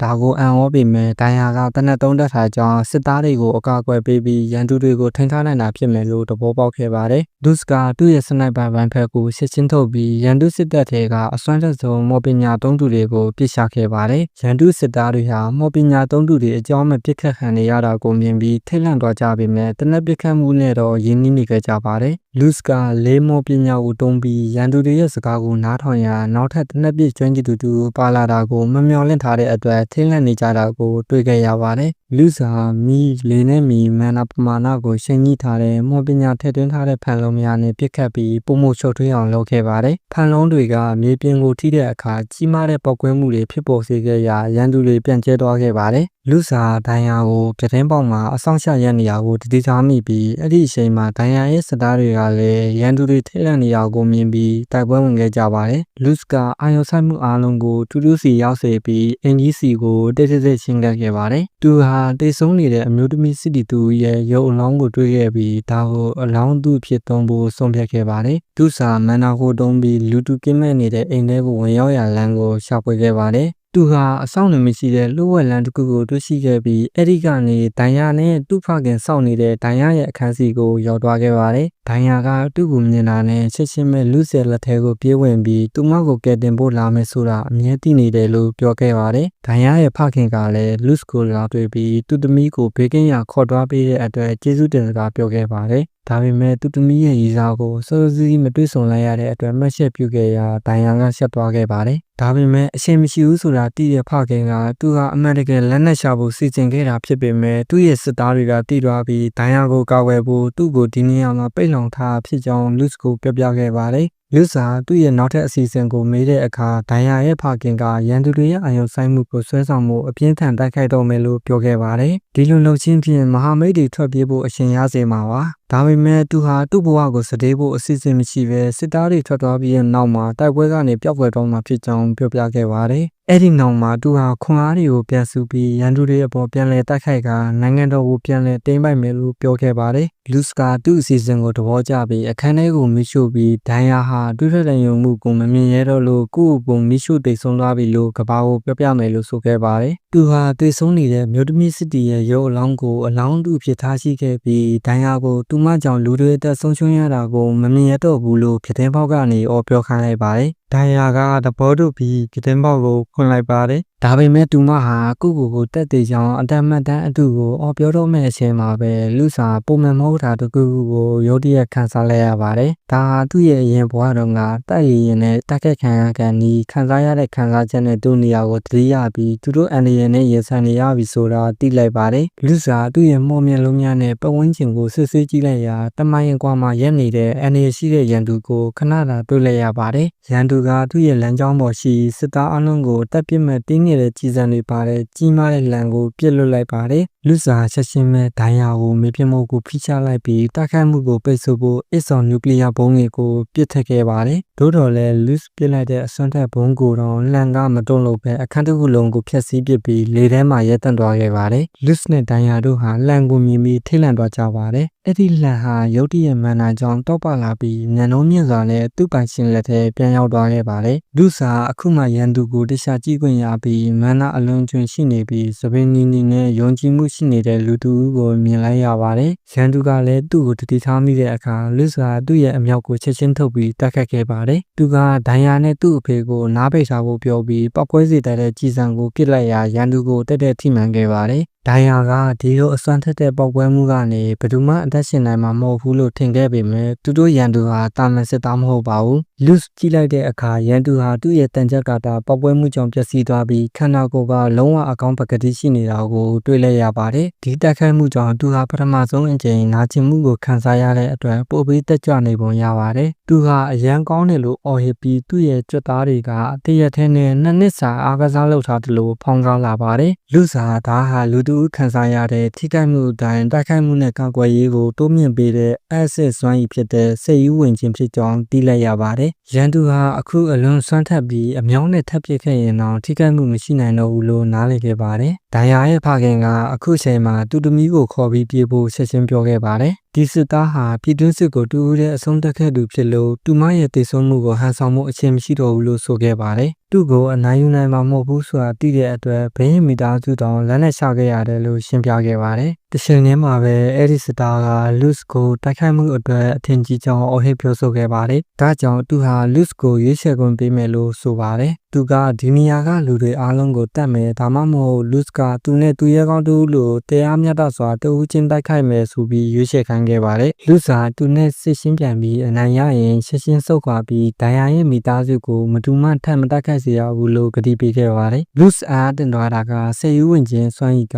လူတွေကိုစင်ကြယ်လုံးတရားပျောက်ဆုံးစေတတ်ပေမဲ့ဒီလူကပုံမှန်အတိုင်းအလုံးလုံးနေတုံးဖြစ်ပါတယ်။ အဲ့ဒီအခါမှာသူဟာသူရဲကောင်းနဲ့အမှန်တကယ်ရင်ဆိုင်နေရတာကိုသဘောပေါက်ခဲ့ပြီးအဲ့ဒီသူရဲကောင်းကသူ့ကိုယ်သူစတန်ဒါလို့မေးဆက်လိုက်တဲ့အခါသူ့ရဲ့ယူဆချက်မှန်ကန်ကြောင်းအတည်ပြုခဲ့ပါတယ်။ လူစ်ကမာဟာပေးခဲ့တဲ့ဖျားပေးလန်တဲ့သူရဲကောင်းအကြောင်းသတင်းချက်လက်တွေကမှန်ကန်ကြောင်းသိလိုက်ရပေမဲ့ဒါဟာပြန်ဘက်ကိုရင်ဆိုင်နိုင်ဖို့အတွက်လွယ်ကူစေမှာမဟုတ်ပါဘူး။စတန်ဒါကထပ်ပြေးဖို့မစင်စားဖို့နဲ့သူဟာလူစ်ကိုကဘာအဆုံးထိလိုက်ပြီးတိုက်ခိုက်မယ်လို့ပြောခဲ့ပါတယ်။ဘာလို့လဲဆိုတော့လူစာသူ့ကိုရှင်ပြန်နေစွမ်းရှိတဲ့သူဦးဒီတော့ပြန်ပဲဖြစ်နေလို့ပါစတန်ဒါလုံးဝလင်ပြောနေတာမဟုတ်ဘူးဆိုတာလူနားလဲပြီးရှင်ပြန်မှုကိုလက်ခံဖို့ကလည်းပြီးတခြားရေးချက်စရာမရှိတော့ပါဘူးဒိုင်ယာကသူ့အနိုင်ရမယ်လို့ယုံကြည်လားလို့မေးတဲ့အခါလူစ်ကသူ့ရှုံးလင်းမှာတေချာတယ်လို့ပြောခဲ့ပါတယ်သူကအမြောက်ကိုတင်စီရင်ဒီလက်နက်ကစတန်ဒါကိုအထိမနာစေနိုင်ဘူးဆိုရင်သူကဆက်ဆက်ကတောင်ခံနိုင်ရှိမှာမဟုတ်ဘူးလို့ပြောလိုက်ပါတယ်ဒါကိုကြားတော့ဒိုင်ယာကထိတ်လန့်သွားပြီးမနိုင်နိုင်တဲ့လူကိုဘလို့တိုက်ခိုက်မလဲလို့မေးခဲ့ပါတယ်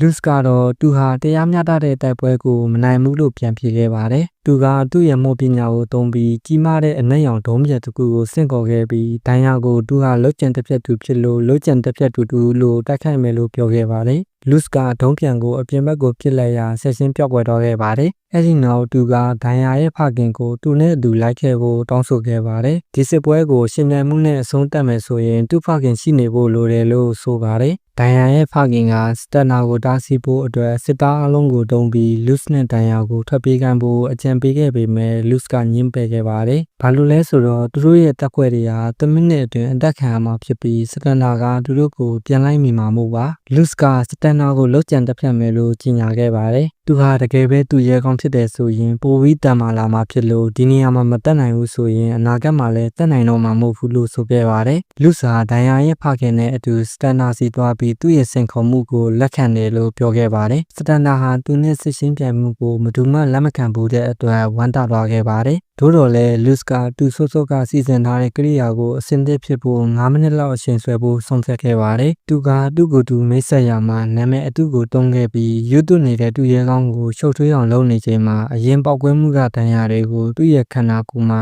စကန်ဖတ်ကြည့်ပေမဲ့အားလုံးဟာတက်တာပြောက်ကင်းနေတာကိုတွေ့ခဲ့ရပါတယ်။လူစ်ကစတန်ဒါကိုရှုံးနေရင်တပ်ဖွဲ့တွေကိုရုတ်တွင်းပြီးမှလာလို့မေးတဲ့အခါစတန်ဒါကဂရီပေးခဲ့ပါတယ်။ဒီဒေတာကိုတိုက်ခိုက်ဖို့စူးစမ်းသူတိုင်းနဲ့သူတိုက်ခိုက်မယ်လို့ဆိုပါတယ်။လူစ်ကသူ့ကိုမယုံရင်တက်တေပြဖို့အတွက်သူ့ကိုသူဂရီတစ္ဆာစီရင်ဖို့တောင်အဆင်သင့်ရှိရလို့ပြောခဲ့ပါတယ်။လူစ်ကသူ့ကိုယုံကြည်ကြောင်းပြောခဲ့ပေမဲ့သူတို့စစ်ရှင်းပြိုင်နေစဉ်အတွင်းမှာစတန်ဒါပြေဆုံးသွားရင်ဂရီမတည်နိုင်တော့ဘူးလို့မှတ်ချက်ပြုခဲ့ပါတယ်။စတန်ဒါဟာဒီလိုစကားမျိုးကိုဘယ်သူမှသူ့ကိုမပြောဘူးလို့စိတ်တက်ကြွသွားပြီးသူတေဆုံးခဲ့ရင်သူ့ရဲ့လက်ထောက်ကိုဂရီတီဖို့ပြောခဲ့ပါတယ်။ဒီလိုနဲ့အချိန်နှန်းငယ်ပိုကုန်သွားခဲ့ပါတယ်။ပြီးတော့လူစ်ကစတန်ဒါကိုတူတာတေဆုံးသွားရင်ဘာဖြစ်မလဲလို့မေးလိုက်ပါတယ်။စတန်ဒါကလူစ်တေဆုံးသွားရင်ဒိုင်ယာကိုပြန်ပေးဆွဲပြီးကျန်တဲ့သူတွေအားလုံးကိုတပ်ပစ်မယ်လို့ပြောလိုက်ရာလူစ်ကဒါကိုခွင့်မပြုနိုင်ဘူးလို့ပြောလိုက်ပါတယ်။သူရဲကောင်းစတန်ဒါကတိုက်ခိုက်ဖို့အသင့်ဖြစ်တဲ့အခါလူစ်ကလက်နက်ရှင်တိုက်ခိုက်မှုအတွင်းမလိုအပ်ဘဲစစ်သားတွေတေဆုံးကုန်မှာဆိုတဲ့အတွက်သူ့လူတွေကိုနောက်ဆုတ်ခိုင်းမှုပြောလိုက်ပါတယ်။စတန်ဒါကလည်းသဘောတူပြီးသူ့လူတွေကို